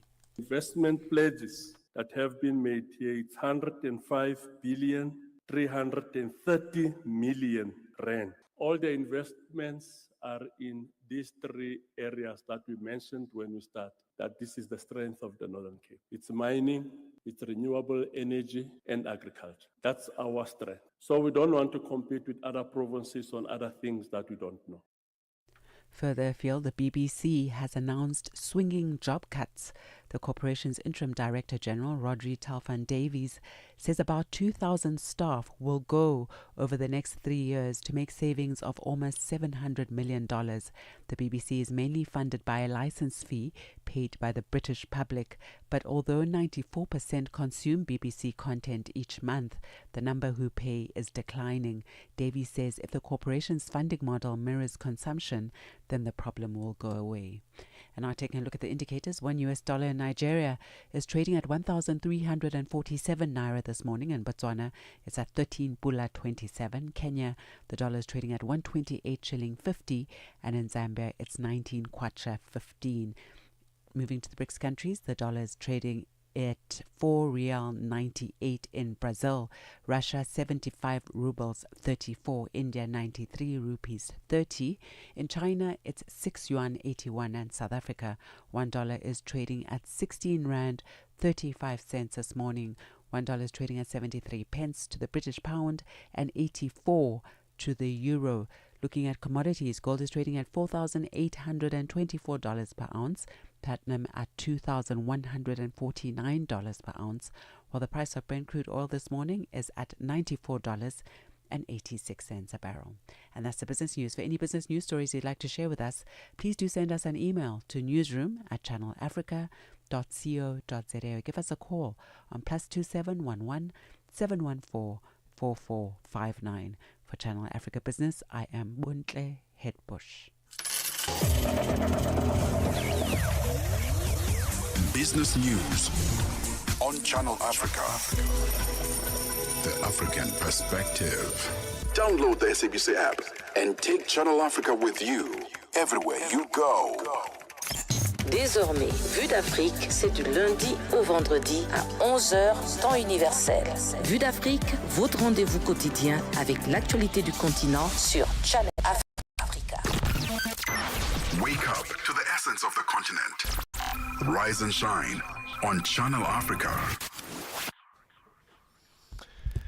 US President Donald Trump has criticized Pope Leo XIV over his opposition to the conflict involving Iran. Pope Leo, who was elected in May last year following the death of Pope Francis, has recently become more outspoken on global issues, particularly the US-Israel stance on Iran. He's currently visiting Cameroon, where he's due to meet national leaders, celebrate Mass, and host a meeting for peace in Bamenda.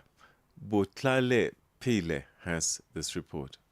Pope Leo XIV has wrapped up the Algeria leg of his tour, where he visited the historic city of Annaba, prayed at the ancient ruins of Hippo Regius, and led Mass at the Basilica of St. Augustine. The visit drew hundreds of worshippers, with many describing it as a moment of hope. The presence of the Pope in Algeria is an outstanding event. I expect him to give a hope message for the Algerian people, for the Christians in general. One of the news is saying that he will be visiting Algeria because he's an Augustinian Pope. So Algeria will be the first country he visits in other African countries. So we were so glad. Beyond the symbolism, the Pope used the visit to speak out strongly against global conflict. During engagements in Annaba, he warned of the human cost of war. Because God's heart is torn apart by wars, violence, injustice, and lies. And during Mass, he urged compassion and unity. Let us do to those around us as we would have them do to us. His comments come amid growing tensions with US President Donald Trump, who criticized the pontiff over his stance of the Iran war. Speaking to journalists during an in-flight press conference after leaving Algeria, the Pope responded directly. I do not look at my role as being a politician. I don't want to get into a debate with him. I don't think that the message of the gospel is meant to be abused in the way that some people are doing. And I will continue to speak out loudly against war, looking to promote peace, promoting dialogue. The Pope says too many innocent lives are being lost and insists the Church must continue to speak out. Too many people are suffering in the world today. Too many innocent people are being killed. And I think someone has to stand up and say, there's a better way to do this. The Pope is now in Cameroon, raising hope for peace in a country grappling with a long-running separatist conflict. Residents and religious leaders say his presence could help open space for dialogue. The Pope is referred to as a universal pastor, as the vicar of Christ, and as a man of peace. He's touching down on Bamenda, and this is where I think it means so much to us, that the Pope has chosen to come to Bamenda, not when Bamenda is safe, not when Bamenda is peaceful, but in the heart of the violence that exists in Bamenda. I think that gospel preached is loud enough for the hearts of the people of Bamenda. As his African journey unfolds, Pope Leo's message rings out with unwavering clarity, a profound call for peace, reconciliation, and unity in a world too often overshadowed by division and conflict.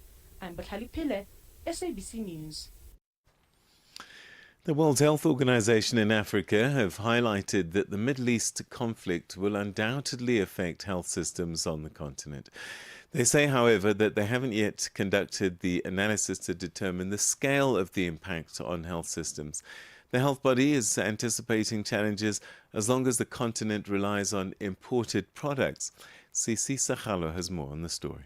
The World Health Organization has acknowledged that health systems in Africa will not be spared as the war in the Middle East continues. They explained that even though there's no data at present to show that health systems are affected, they anticipate this in the near future.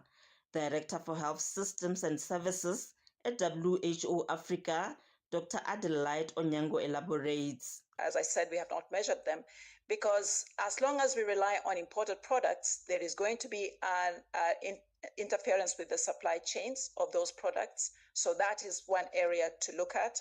We know that fuel costs have gone up and many of our facilities depend on generators to run the cold chain, to maintain services, etc. So health systems, as other systems, are going to be impacted by this. But what we can't put a number of figures to it at this time because it's still a situation very much in a fluid state. But for sure, health systems will not be spared. Immunization in Africa was also in the spotlight.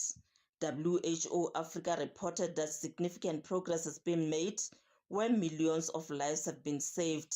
However, they outlined that momentum is slowing and too many children remain unprotected.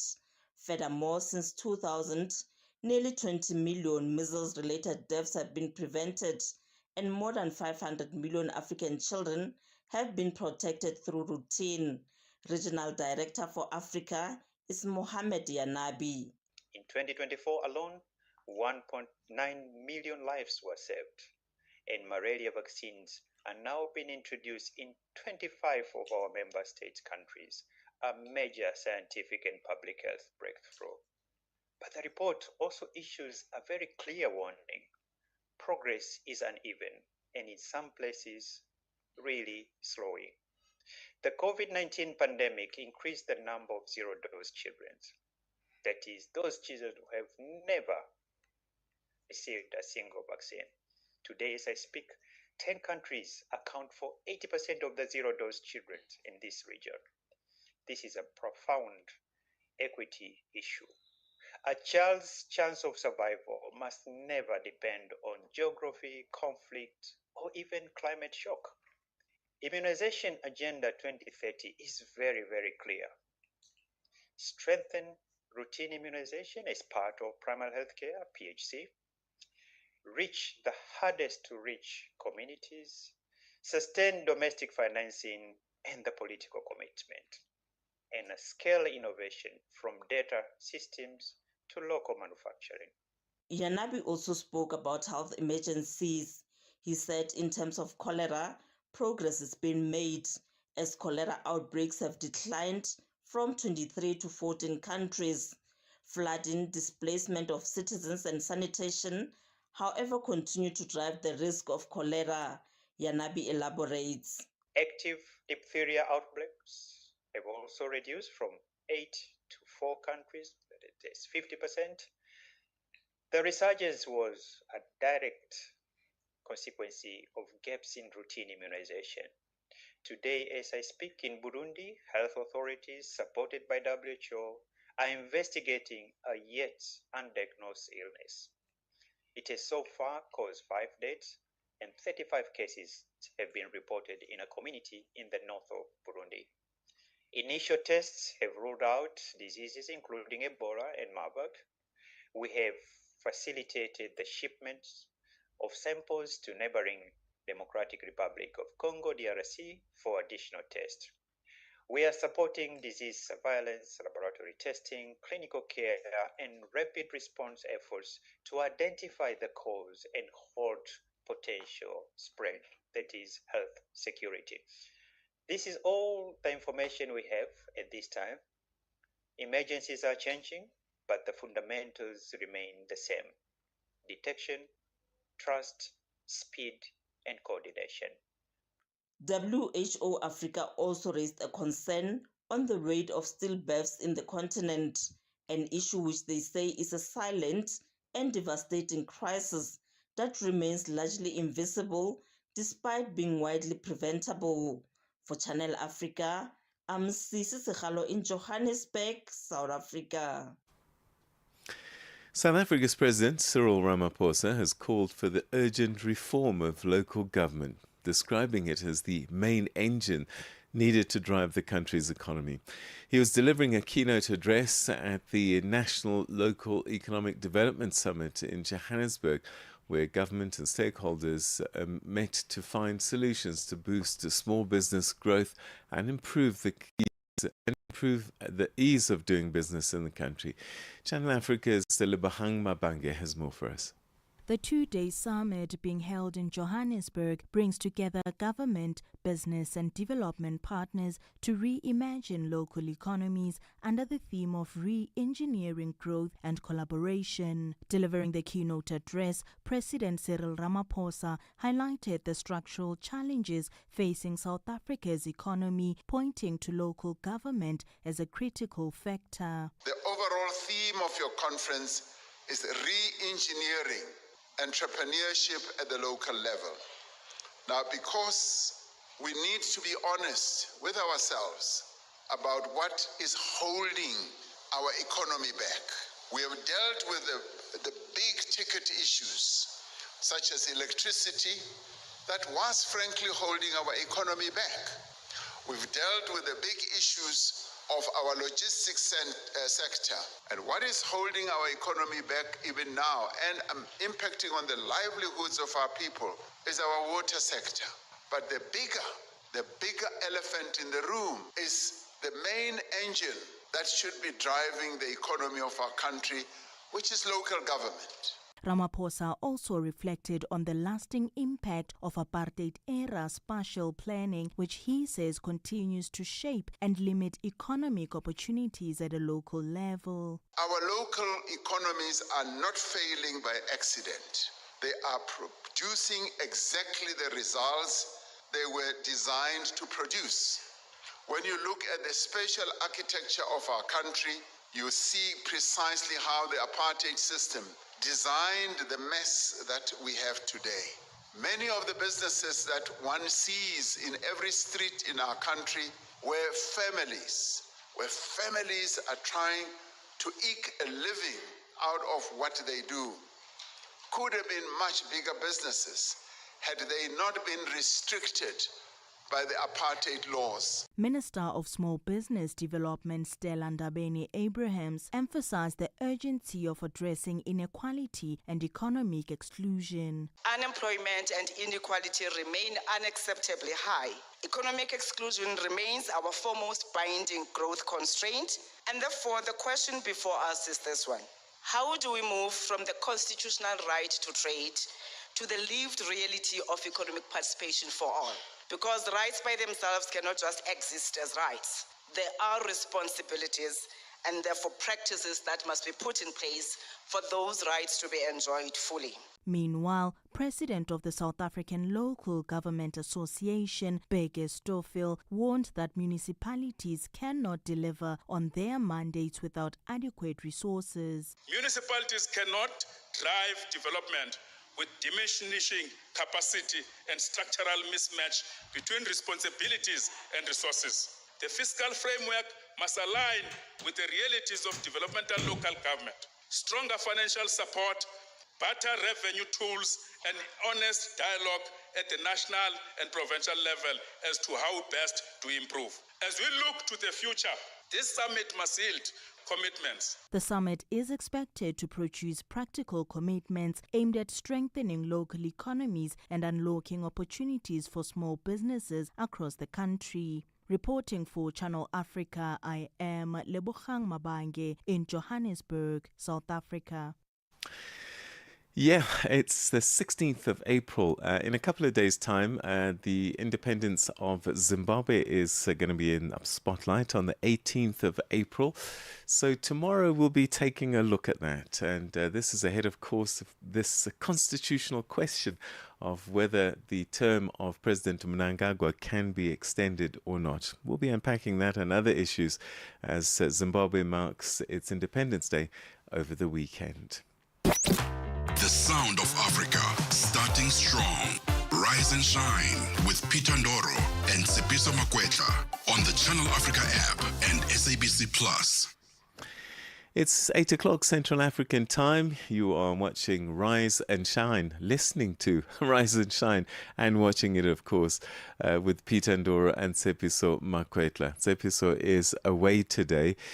Right, just a reminder that you can watch and listen to us on our social media platforms. At Channel Africa 1 is where you can find us on Facebook, and at Channel Africa, Channel Africa is where you can find us on Facebook, and then all the other social media platforms is at Channel Africa 1. What do we have coming up? Well, we're going to be taking a look at today and this what we call the discourse of a global, growing global round over access to a breakthrough HIV prevention drug.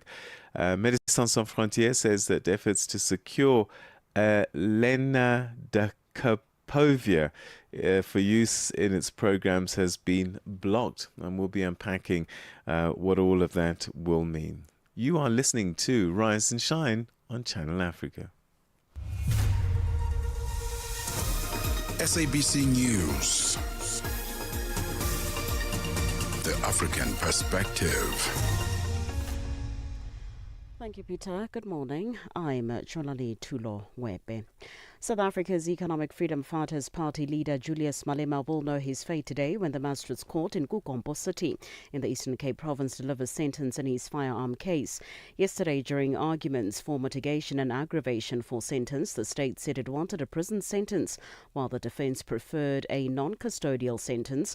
Malema has been convicted for discharging a firearm in public. The incident happened during the EFF's 5th anniversary celebrations in Tanzania in 2018. State prosecutor advocate Joel Caesar says Malema has shown no remorse for endangering people's lives. The outcry because of that shows that that should not be tolerated in a civilized society where people's lives are placed in danger for people who are in a celebratory mood firing shots. And in most cases, these people are unqualified to fire such shots. In this instance, accused did not just fire one shot and left it at that, which we can consider to be an accident. His actions constituted extreme danger to the 20,000 plus people that were present, not even mentioning the community right around Mdansane.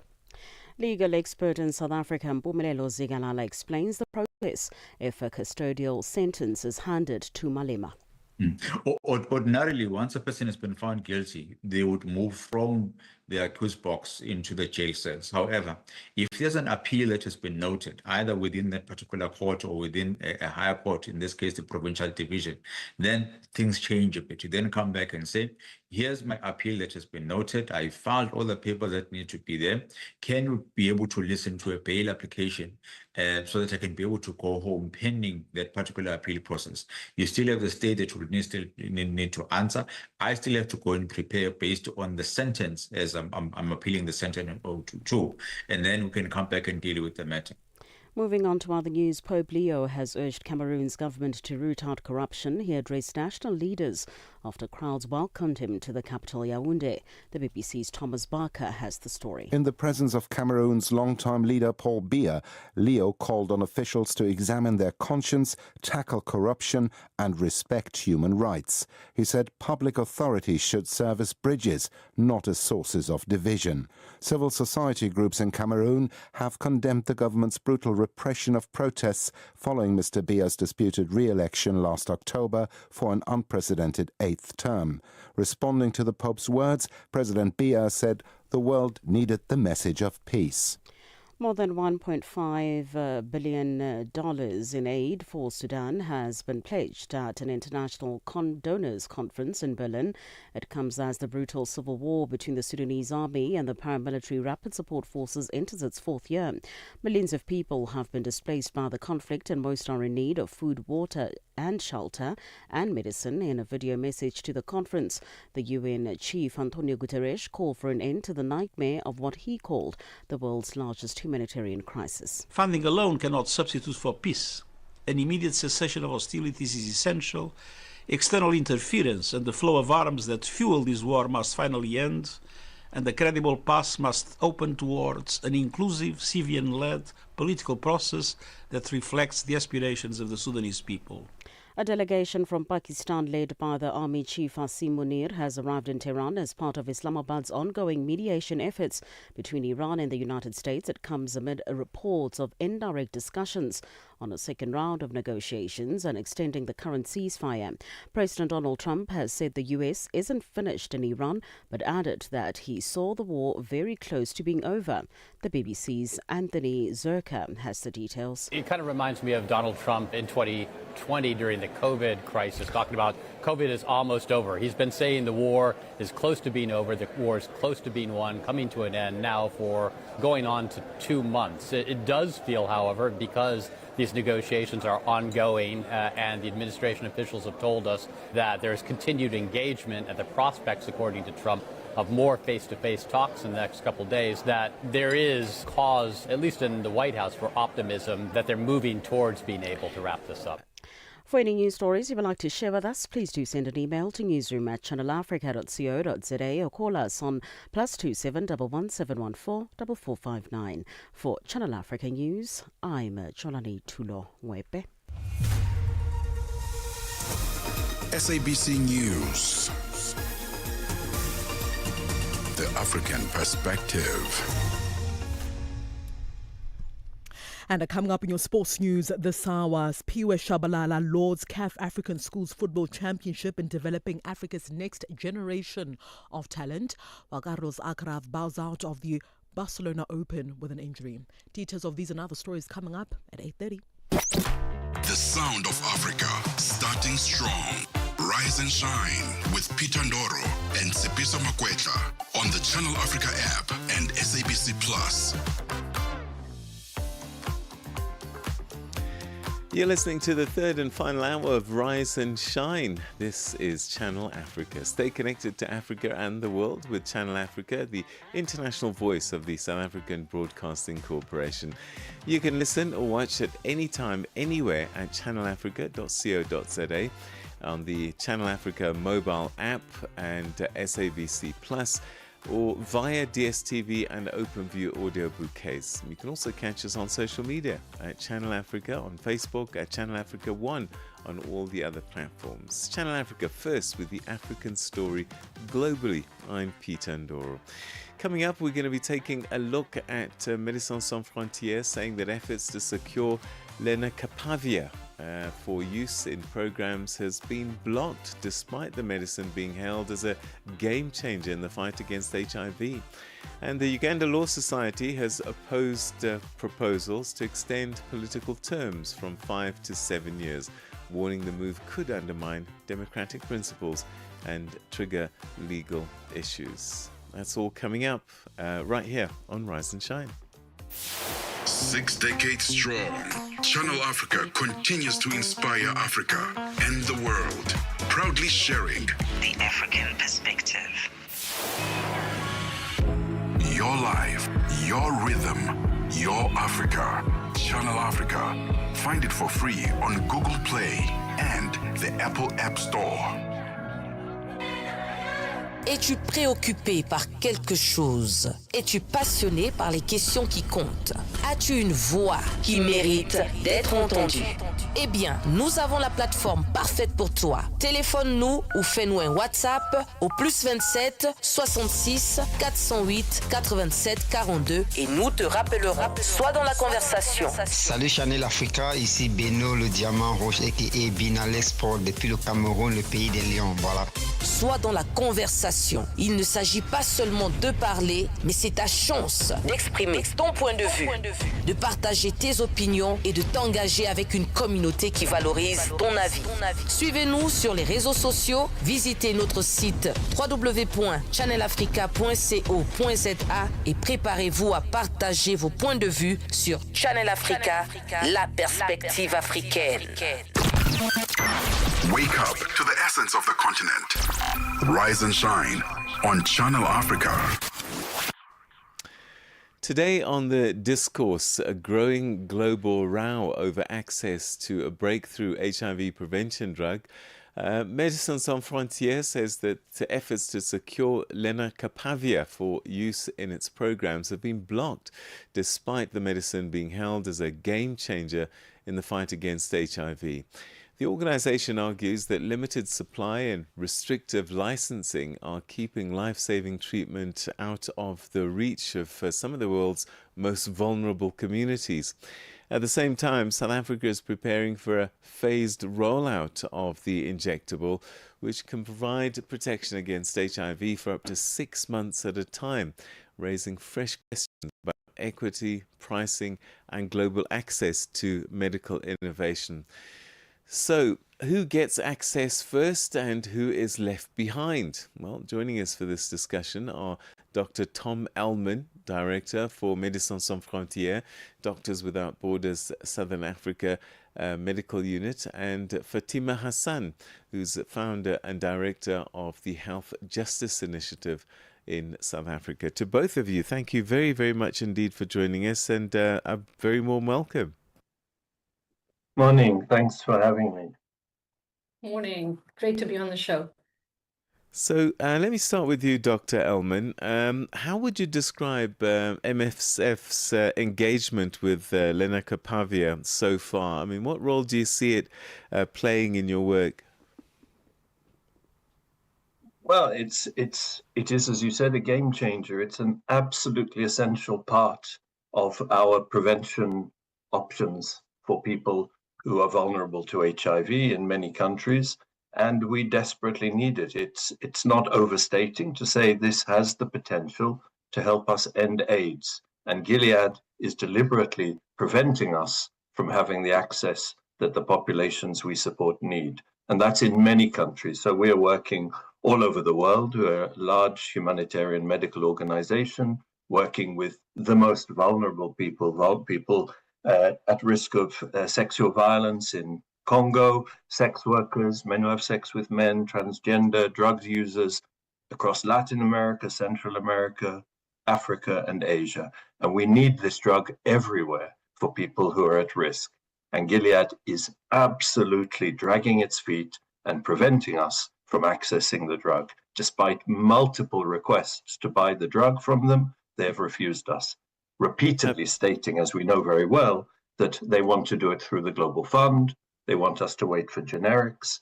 And we know from our experience, which working with the Global Fund, trying to access it, that there is not enough to go around, and that the supply that they are currently giving is not available and will not be available to many of the populations who so desperately need it. All right, we'll explore that a little bit more shortly. But in the meantime, Fatima, from your perspective, how should we be thinking about access to new HIV prevention medicines like this at a global level?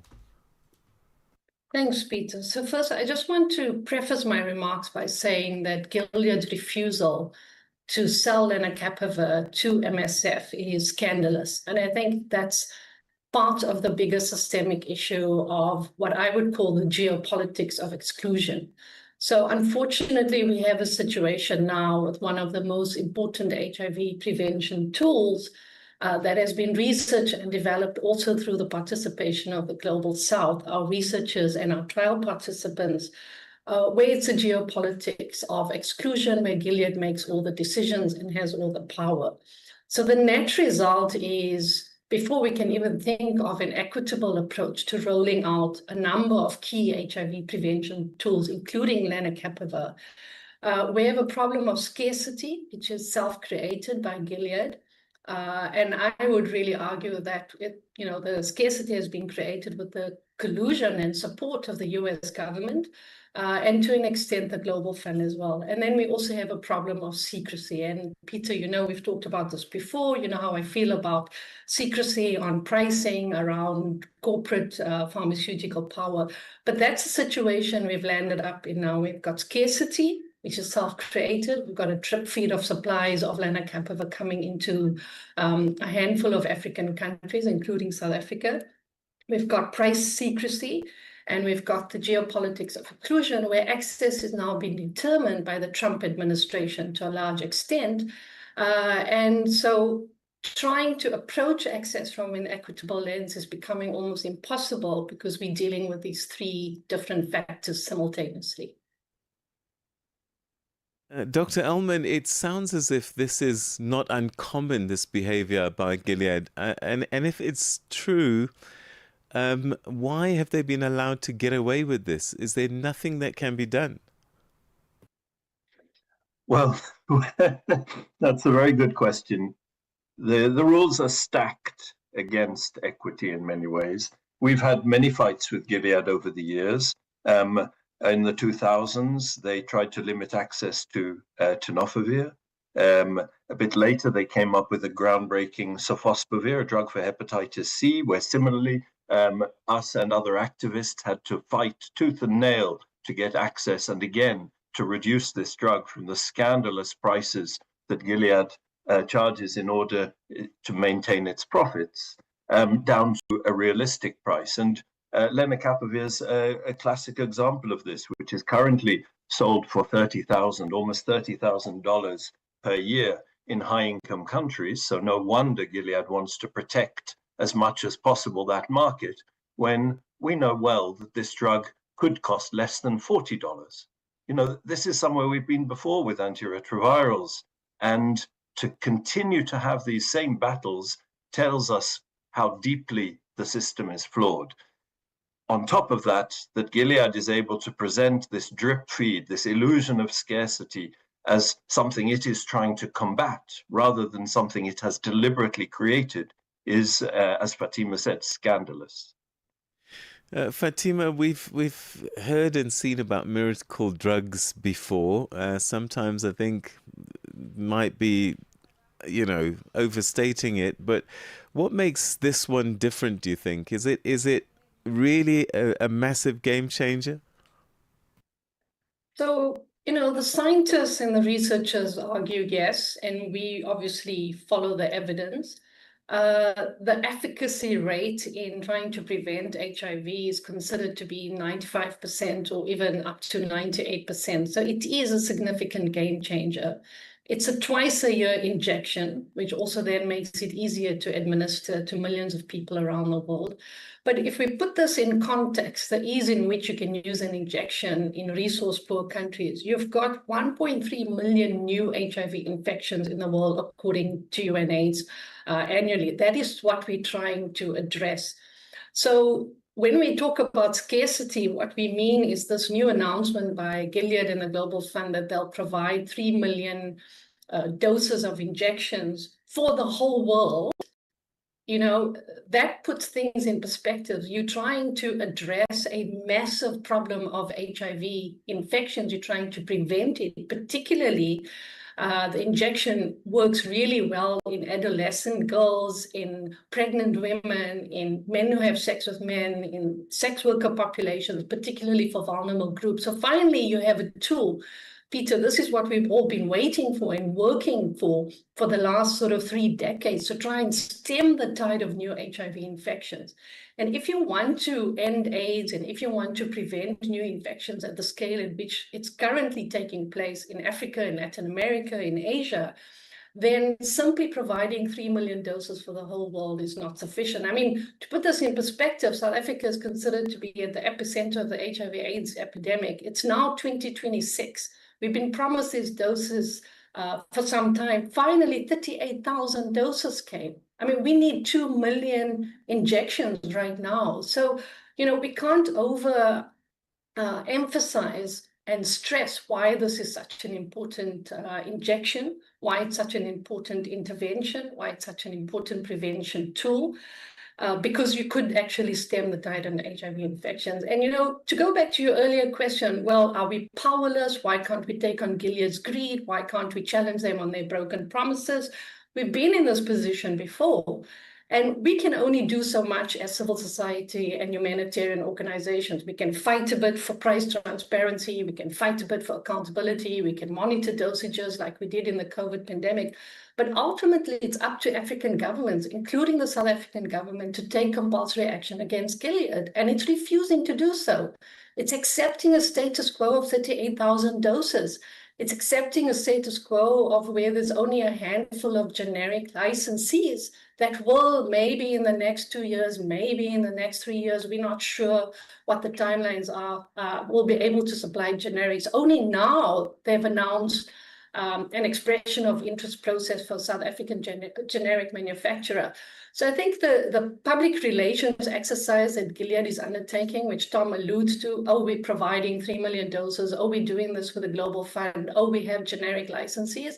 The reality on the ground is there aren't enough doses, and nothing is being done to prioritize, I think, compulsory action against Gilead. And we can talk shortly about the geopolitics and the role of the US government and its very sinister influence over this entire global rollout. But let me leave it there for now. Yeah, I'm sighing because it's just so sad to hear, because in the end, Dr. Elman, who is the most vulnerable as a result of these kinds of blockages? Well, so Fatima just went through some of the most vulnerable groups. Often it is those who are most excluded and stigmatized within society in settings that have already got major disruption to their health systems through war, through conflict, people who have had to migrate, refugees, and then on top of that, the woman who becomes pregnant, who is at risk of catching HIV, and members of the key populations in particular. And it's notable how little reference is given to these most vulnerable groups: sex workers, men who have sex with men, drug users, trans communities, in the rhetoric that comes out of the US government, who rightly point out how important it is that pregnant and breastfeeding women have access. But let's not fool ourselves. When they talk about this, their focus is on preventing transmission to children, also hugely important. But where is the focus on the individual, the focus on women and men who are most at risk? So there is a rejection of some of the science that tells us who is most at risk in favor of a narrative that suits a government, particularly a government that criminalizes many of these populations. So we need access in places like Eswatini, where we are working with the Global Fund, and we were given just 70 doses in Eswatini, in fact, the country with the highest incidence of HIV globally. Those doses were used up in just 4 weeks. In Kenya, we've been given, I think, 30-something doses. So we're trying to work with the Global Fund. They don't have enough. Other countries like Central African Republic, Democratic Republic of Congo, Ethiopia, we are looking to get access in these countries. In Central African Republic, we have been working with the Ministry of Health and the Minister of Health to try to get access. None of those countries are included currently in the rollout plans of the Global Fund. And then when Fatima mentions 3 million for the whole world, that's right. It's far from sufficient, but it also is not the whole world. So many countries in Latin America, many countries, as Fatima mentioned, whose populations participated in the research studies that led to this groundbreaking medication being approved, they are excluded, explicitly excluded from any reception of the drugs through the Global Fund, any reception of the generics that Gilead is promoting as the solution in the longer term. And those populations have many people as well. Over 20% of all new HIV cases globally occur in countries that are not going to get any access through Gilead's current promotion of working with the Global Fund, or through the generics that hopefully will come next year. We still have no guarantees. So, Fatima, tell me a little bit more about these global systems that shape who gets access first to medicines like this. So, I mean, Fatima's better placed to answer some of that than me, but, the world is broadly I actually asked divided. Fatima. Sorry. Go ahead, Fatima. My apologies, but I mean, I'm sure I know what Tom is going to say. The first thing that we've always argued as health activists is that there's a systemic bias against people in the global south. So the first problem, as we saw in COVID, as we saw in the HIV/AIDS epidemic, is that pharmaceutical companies and CEOs of these pharmaceutical companies make these decisions about who's prioritized for access versus what the public health need is. So if we had a true public health-based, evidence-based rollout for lenacapavir, this is not how it would be implemented, because currently the need is for 20 million people to get access to lenacapavir all around the world, including in places where there's worrying trends of higher rates of HIV infection. The current number that's been promised actually hasn't been delivered of the 3 million I have spoken about, is not even close to 20% of what the real public health need is. So I think it's just an illustration of the continuation of the abuse of power by pharmaceutical companies like Gilead. Tom has given you previous examples. We know the examples of HIV and COVID. But let me just point to 3 issues with the way in which Gilead is running this global rollout. And, you know, it makes you wonder, and I think you're asking the right question, why is this allowed to happen? Why can't no government in Africa or Latin America or Asia or in South America take action against Gilead? Because it's allowed to take action under international trade rules. It's just unable to at the moment because of the pressure of the US government. There's 3 ways in which Gilead is excluding people. The one is the limited doses for the entire world. We've spoken about that. The second is even when it's making it available in certain countries like South Africa, it's not making it available for the private health sector. So you and I can't go to the chemist right now and get a lenacapavir injection, even though we would be able to pay for it. That's not being allowed because there's an exclusion in the way in which the licensing and the agreement with the Global Fund works. And then the third exclusion is just excluding a whole lot of geographies. We don't know why, because Gilead has decided that's their commercial marketing strategy. So unfortunately, it's as we've argued in many other epidemics and many other instances before, that access is being determined by forces outside of public health, outside of evidence, and it's usually, and in this case, we believe it is being determined by a commercial strategy of profit. I think what's different with this particular case of Gilead is that there's a 4th element, and that is the US influence. And if we can just talk about that for a second, the way in which the rollout is being carefully orchestrated with the support of the US government and the announcements that they made towards the end of last year of which African countries will qualify for first doses or first batches of supplies from the Global Fund, shows an element of an agreement between the Global Fund, the US government, and Gilead, where, for example, the US government said South Africa would not be eligible from PEPFAR-funded supplies because they don't like our politics. I mean, you know, the white genocide and our ICJ case. So some countries are being prioritized for access based on, are they willing to give their mineral rights up to the US government? Are they willing to host US military bases in their countries? And that's why some of those countries were prioritized for access towards World AIDS Day last year, December. And some countries are not. So it's this really bizarre, incredulous, and I think, in my view, criminal situation where Gilead's rollout strategy is being determined by the US government's political interests because Gilead is a US-based company.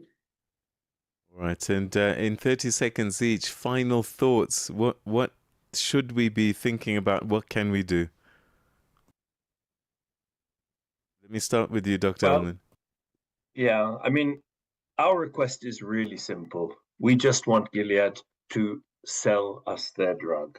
And they have refused even to negotiate, even to talk about pricing. We're not asking for it for free. We know they have to make a profit, but they won't even talk to us. And that, for me, is very clearly evidence that they are putting Gilead first, not people first. And Fatima? We need millions and millions of doses. It's time for African governments to step up and take compulsory action against Gilead and not be bullied by the US government and Gilead with the support of the Global Fund. To both of you, thank you very, very much indeed for really illuminating this massive problem. And let's hope that, as you say, our governments and the international communities generally can deal with some of these pharmaceuticals. Thank you so much indeed. Thanks very much. So that was Dr. Tom Elman, Director of Médecins Sans Frontières Southern Africa Medical Unit, and Fatima Hassan, Founder and Director of the Health Justice Initiative in South Africa, speaking to us on the discourse about the access to lenacapavir and the broader questions of equity, pricing and global health justice. It's 8:30. It's time for your news headlines. Here's Jwalani Tulongwepe. We are on OpenView's audio bouquet.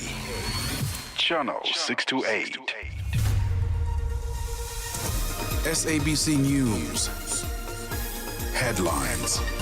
The African Perspective. Thank you, Peter. Making headlines, members of South Africa's Economic Freedom Fighters Party are continuing to show solidarity with leader Julius Malema, who will be sentenced in the Magistrates Court in Kukompo City in the Eastern Cape province today. The Nigerian authorities have dropped charges of financing terrorism against a former Justice Minister, Abubakar Malami, and his son. And finally, U.S. President Donald Trump has announced that talks between Israel and Lebanon are set to take place. He made the announcement on his Truth Social platform. I will have details on these and other stories at 9 o'clock. SABC News. Headlines. The African Perspective. It's time now for your final sports update on Rise and Shine with Musibudi Rachel Makura. Sports on Channel Africa. The African Perspective. Thanks, Peter. We'll start here. So, South African football legend Sphiwe Tshabalala has heaped praise on CAF's innovative approach to grassroots football development through the CAF African Schools Football Championship, describing the initiative as a vital foundation for the future of African football. Now, the former Bafana Bafana star was among the 10 CAF legends at the recent Continental Finals in Zimbabwe, where he shared insights with participants in the CAF Young Reporters Program, one of the competition's key capacity building initiatives. Reflecting on the tournament's 4th edition, Tshabalala emphasized the importance of sustained investment in grassroots football across the African continent. On to some cricket news now. Mandla Mashimbi, the head coach of the South African women's national cricket team, has urged his team to keep things simple when they face India in their 5-match T20 international series starting tomorrow. The series brings to a close a busy summer program for the South African women's senior team, which has also served as preparations for the upcoming T20 World Cup in England in June of this year. Mashimbi says while his troops will be excited to face some of the players they look up to on home soil, they should not be overwhelmed once they take to the field. I think we will try and keep it as simple as we can. A good ball remains a good ball. Doesn't know a name. It doesn't care who's batting, and we just need to focus on how we're going to execute against those players. And I think if we can execute according to the plans that we have for them, we should be okay. And yeah, it's nice to have them here. I mean, some of these girls are players that a lot of girls are looking up to, and for them to have to brush shoulders with them in South Africa, I think it means a lot for a lot of cricketers. Well, the Proteas women's side come into this series on the back of a disappointing 12 New Zealand, where they lost both the T20 as well as the ODI series. Mashimbi, who is a strong believer that they will learn and not lose, says they will have to take the lessons into both the India matches as well as the upcoming T20 World Cup. So in terms of that, there isn't much time, but the learnings are not only for the India tour, the learnings are for also going forward into the World Cup as well. So yeah, we will definitely also take learnings out of the India tour. And if we play well, then we play well. If we don't, then we take the learnings and we make sure that we sort out what we need to sort out to make sure that we're ready for the World Cup as well. On to some tennis news now. Top seed Carlos Alcaraz has pulled out of the Barcelona Open with a wrist injury. The 22-year-old Spaniard beat Finnish qualifier Otto Vartinan in straight sets in the first round match on Tuesday, but then suffered some discomfort during that contest. Alcaraz had been due to face Thomas Mahash of the Czech Republic on Thursday, but following medical test on his right wrist has now withdrawn from the tournament.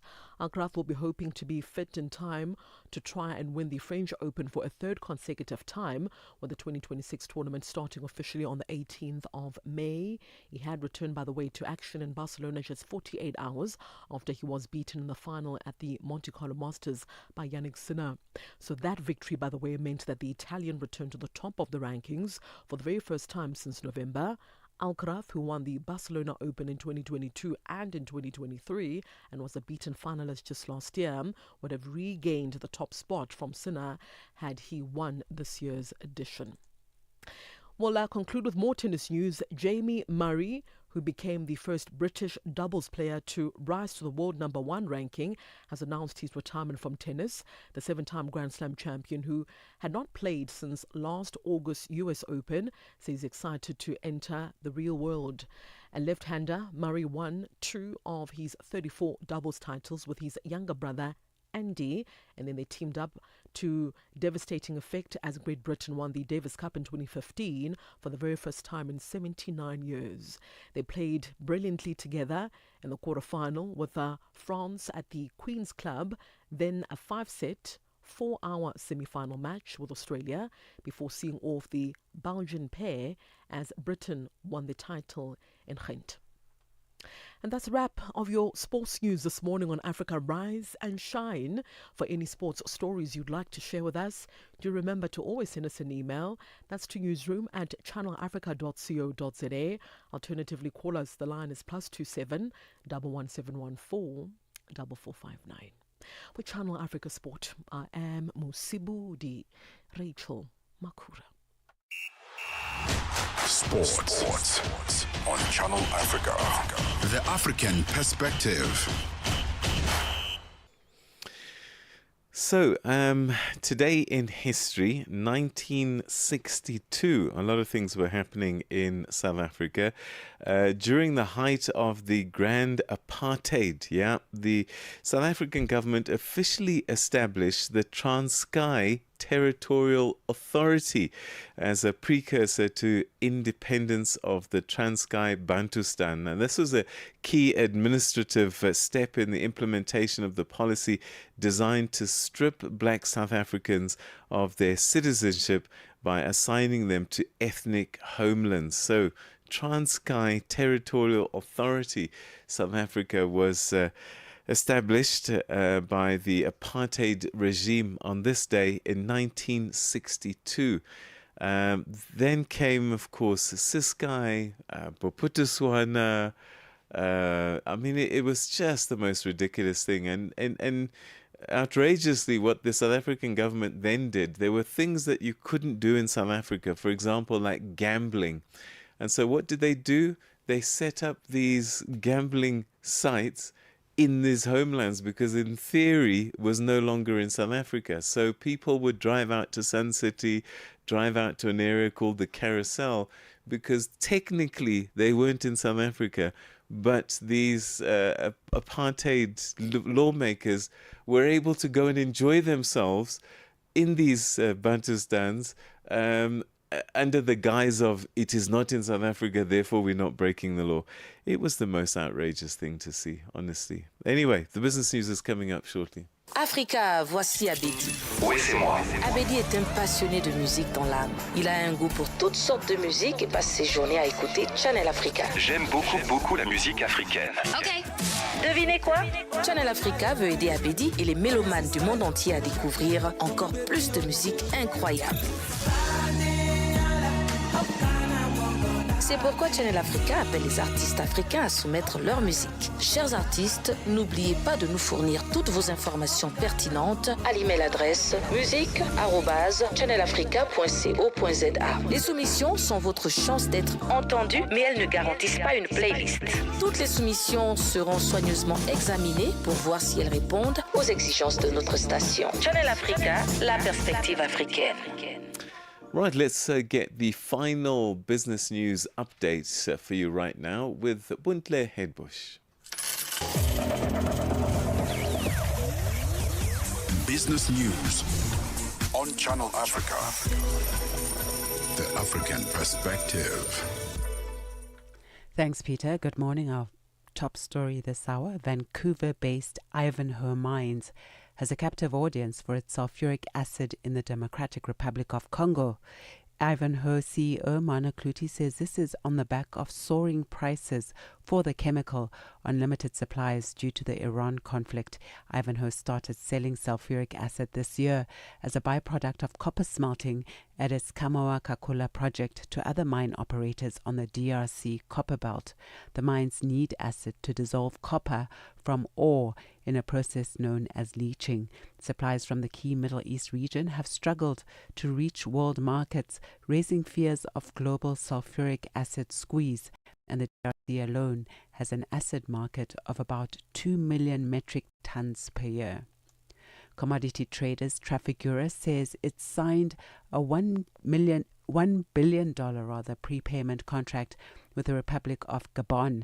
Under this agreement, Trafigura will receive crude oil deliveries over a period of 7 years. Trafigura said that under the agreement, it will provide upfront funding to the African nation in exchange for future crude deliveries. It will also act as the exclusive off-taker of Gabon's Profit Oil during the term of the deal. Profit Oil is the government's portion of oil production after companies recover their costs. South Africa's National Union of Mine Workers, NUM, has accepted a 7% wage offer tabled by Eskom management following a tense fourth round of wage talks. That's after months of deliberation at the Central Bargaining Forum, where the NUM originally demanded a 15% hike alongside improved benefits.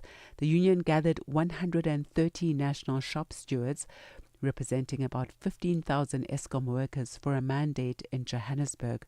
One of the other unions at Eskom, NUMSA, has already rejected the 7% offer. Ulihile Khware is a NUM deputy president. After very robust engagements with stewards here, and feedback was given of mandate from our members on branches across the country, and NUM members are ready to accept the offer, and the NUM therefore will be accepting the offer tabled by Eskom, the final offer as it is. At the center of our decision, job security, like I indicated earlier on, is the driver of all we do. Because we say what is important for us is the sustainability of Eskom. So we are signing this agreement to say livelihood of our members is a priority. Their membership and their employment is key. The Premier of South Africa's Northern Cape Province, Zamani Saul, says the province has secured $6.4 billion in investment commitments at the close of the Investment and Jobs Conference in Kimberley. Saul says the pledges will focus on key sectors driving the provincial economy. The provincial government says the goal is to grow the gross domestic product by $12.23 billion by 2030. Investment pledges that have been made here, it's 105 billion. 330 million rand. All the investments are in these three areas that we mentioned when we start, that this is the strength of the Northern Cape. It's mining, it's renewable energy, and agriculture. That's our strength. So we don't want to compete with other provinces on other things that we don't know. A court in New York has found that the entertainment company Live, which owns Ticketmaster, has been operating as a monopoly. This is in relation to the selling of tickets for big concert venues.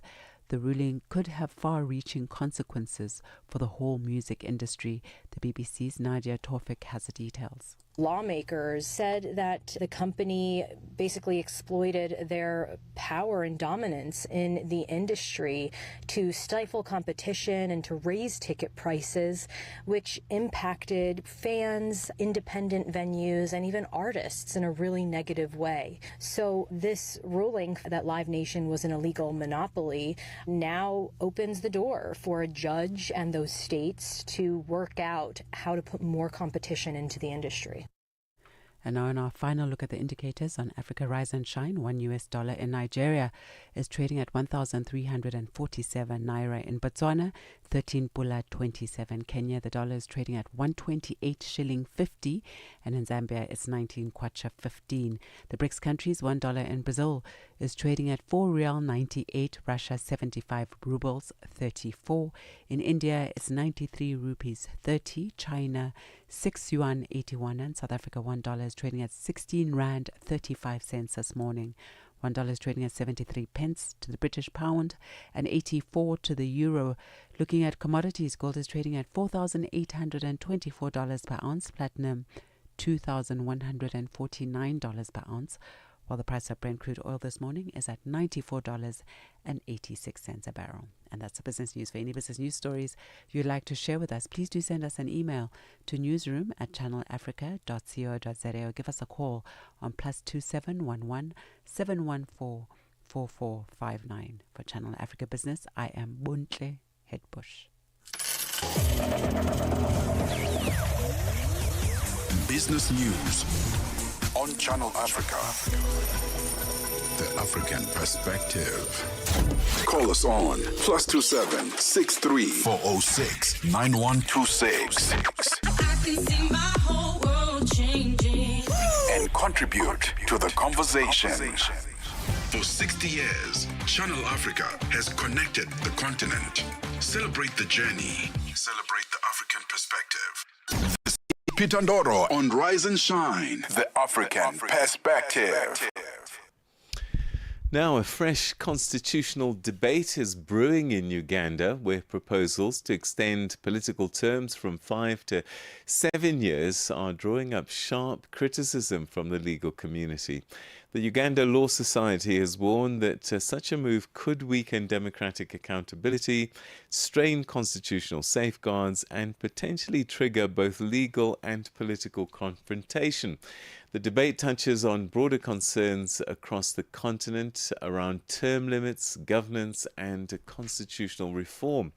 Well, to unpack what this could mean for Uganda and for democratic norms, we're now joined by Isaac Semakade, who's president of the Uganda Law Society. Isaac, thanks very much indeed for joining us, and a very warm welcome to you. Thank you very much. I'm glad to be hosted by your channel. So, Isaac, let's begin with getting some clarity. Are these proposals to extend political terms from 5 to 7 years formally on the table already, and are they still at a level of speculation? They arise from a retreat of the ruling National Resistance Movement Party, which occurred just this week.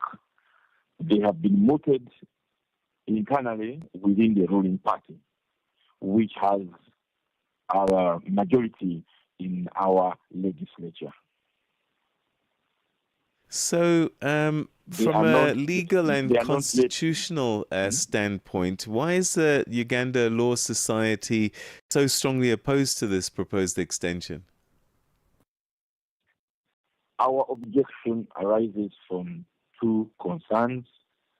The first one is that they offend a decision of the court nearly a decade ago, where the court accused politicians of being greedy. They have a contract with their electorate for a term of 5 years, and they are not impartial enough to decide the question of the length of a term. That's a matter that should be left for a constituent assembly. So our constitutional court in 2017 and our Supreme Court in 2018 rejected a similar proposal on the grounds of political greed and bypassing the political will of the people. Of course, the second concern is about public participation. They are not driven by a popular initiative. They're not arising from the grassroots. They're not arising from the common man. There is no immediate pressing concern for the extension of the terms of leaders. No citizen on the street has written into any office a good reason why the terms that we have now under the 1995 Constitution arrangement, for which there was a 10-year period of consultation before we adopted it, are not adequate. So we reject the idea of stampeding the people with priorities of the ruling elite, which arise only from political greed. It is our statutory duty under Section 3 of the Uganda Law Society Act to vocalize the opposition of the people. So the Law Society has warned of possible legal and political confrontation. What specific actions are you prepared to take if such amendments are actually pursued? Three kinds of action. The first one is we would oppose them constitutionally for failing to pass the constitutional test for a valid constitutional amendment. Now, that's a matter which is for a committee of experts, the very best among us will be in charge of drawing and composing a constitutional petition. We have done this at every critical juncture for this country's nascent democracy since the return of constitutionalism in 1995. The second action we'll take is political action. We resolved last year that because of excessive militarization, excessive corruption, and excessive repression, the indigenous institutions of civil society in Uganda have been smashed completely. NGOs have been disbanded. NGO leaders have been forcibly disappeared. Their accounts are frozen. They are under sanctions. They have been driven into exile. There's so many laws that they have to navigate nearly to exist. That process has been the subject of what we call scorched earth policies of repression by the regime. It has put a military blanket on all forms of civic participation, and that leaves only the Uganda Law Society to also express the political position. Political parties as well have not survived repression. There's so much. We are struggling with the problem of political persecution, political prisoners, the leading political opposition icons. Honorable Robert Kyagulanyi Ssentamu is in exile. He had to escape the country shortly on the day of the election that we had in January. His contemporary, Dr. Kiza Besigye, is languishing in prison in Villa for now nearly 2 years without the commencement of a trial, allegedly on treason. And other politicians, they are no better. Honorable Kyagulanyi's deputies, were forcibly disappeared. They are now out, thankfully, but on bail. His other deputy is suffering trumped-up charges on terrorism. All this creates an atmosphere of intimidation, and that means that the people are looking to us, the National Bar Association, to articulate their political position, and we shall also have to take political action. So we resolved last December that we are not neutral. As long as the state has taken the turn of putting Ugandans under a permanent state of emergency, we will be the new opposition to its attempts to steal the initiative of the people. Of course, the third action we will take is to lead all coalitions of pro-democracy forces without apology. There is Isaac, we're going to have to leave it there. Thank you very, very much indeed for joining us. And we'll be following your story with great interest, because I think it certainly has implications for the rest of the continent. We're seeing this trend of extending term limits quite a bit now in recent times. Thanks so much indeed for your time and your thoughts. Pleasure. It's mostly mine. That was the president of the Uganda Law Society, Isaac Semakade. Wake up to the essence of the continent. Rise and shine on Channel Africa. In studio right now, I am talking to the one and only Matseko Musito, who's going to tell us what's coming up on the journal. Oh, yes. Top of the morning to you. Top of the morning, Mr. P. After 9 a.m., we get into the journal. Very interesting to note that today is World Voice Day. Oh, wow, that's interesting. And that is to acknowledge the phenomenon of the voice. So how we're going to acknowledge World Voice Day today is talking about preserving indigenous languages. That is interesting. Like Ibu, there is a wonderful woman in Nigeria that we're going to be catching up with on our African Child feature. Yeah. She's on a mission, a very important mission of sort of helping small children, young children, to speak Igbo, because they are now in English medium schools, and then they go home and they don't understand the language. I think what's killed a lot of West Africa actually is pidgin. That too. Yeah, I mean, in fact, Sierra Leone, I think, it had a major problem that they actually had to now start to try and teach English properly in school, even though it's an English-speaking country. I think that's been the biggest danger. And we had it here, Fanagalo. Yeah. Well, actually, thank you for that perspective, because we don't think about how pidgin is affecting. Yes. But isn't it interesting that the BBC actually has an entire section dedicated to pidgin?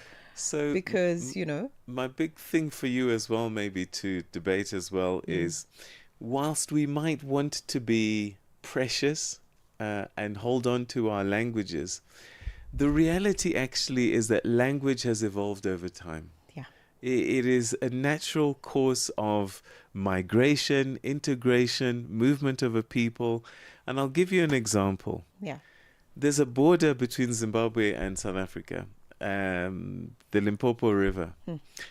Now, in Shona, the letter L does not exist.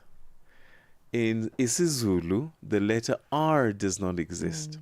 So you'll have a word like mvula, water, rain in isiZulu. In Shona, if you replace the L with an R, you have the word mvura. Mvura. And that is the same word. So if you want to say open the door in isiZulu, you say, how would you say open in Zulu? Vula. And in Shona would say? Vura. Yes, there you go. I love it. So that gives you a clue about how language moves. If you go all the way to Malawi, you'll find people called Mirambo. What does that sound like? Yes, Mlambo. All the way here in KwaZulu-Natal, you'll find Mlambos. But in Malawi, you'll find someone called Mirambo. So we are holding on to these languages as if they've existed in their current form forever. And the truth is, unfortunately, they've evolved, they've moved, and maybe all that's happening is this process continues, but maybe now it's influenced more quickly and more globally because of the time that we're living in. Okay, but here's the thing, and I think that's wonderful to note, because since the beginning of time, people have been changing and shifting and whatever. The question of identity is a big one. Are we losing our identity because we're losing our languages? Our identity. There's an identity. Our identity is question shifting around all of so this. You've now created a Shona and a Zulu person. Well, I've just proved to you, actually, we were once the same people. It doesn't matter, You see, we were once the same people. So what is our true identity? Is it Zulu or is it Shona? Because at one stage, we were one thing. Now we're not quite sure what that was. If you follow the Bantu migration, my great-great-great-great-grandfather started in Cameroon, walked across to Kenya and came all the way down south. So am I Southern African or am I West African? You are African. There you go. You've answered your own question. Oh my goodness, yes. You've answered your own question. Thank you for that. So okay, that is new perspective that we're definitely going to include in this conversation, because it's a very important one. How we are shifting, how we are viewing language, and how it is shaping the next generation of contemporary Africa. So so that's the journal coming up. For us, it's goodbye. Thanks so much indeed for joining us, and we'll do this again tomorrow morning, 6 a.m. Central African time. Bye from Rise and Shine.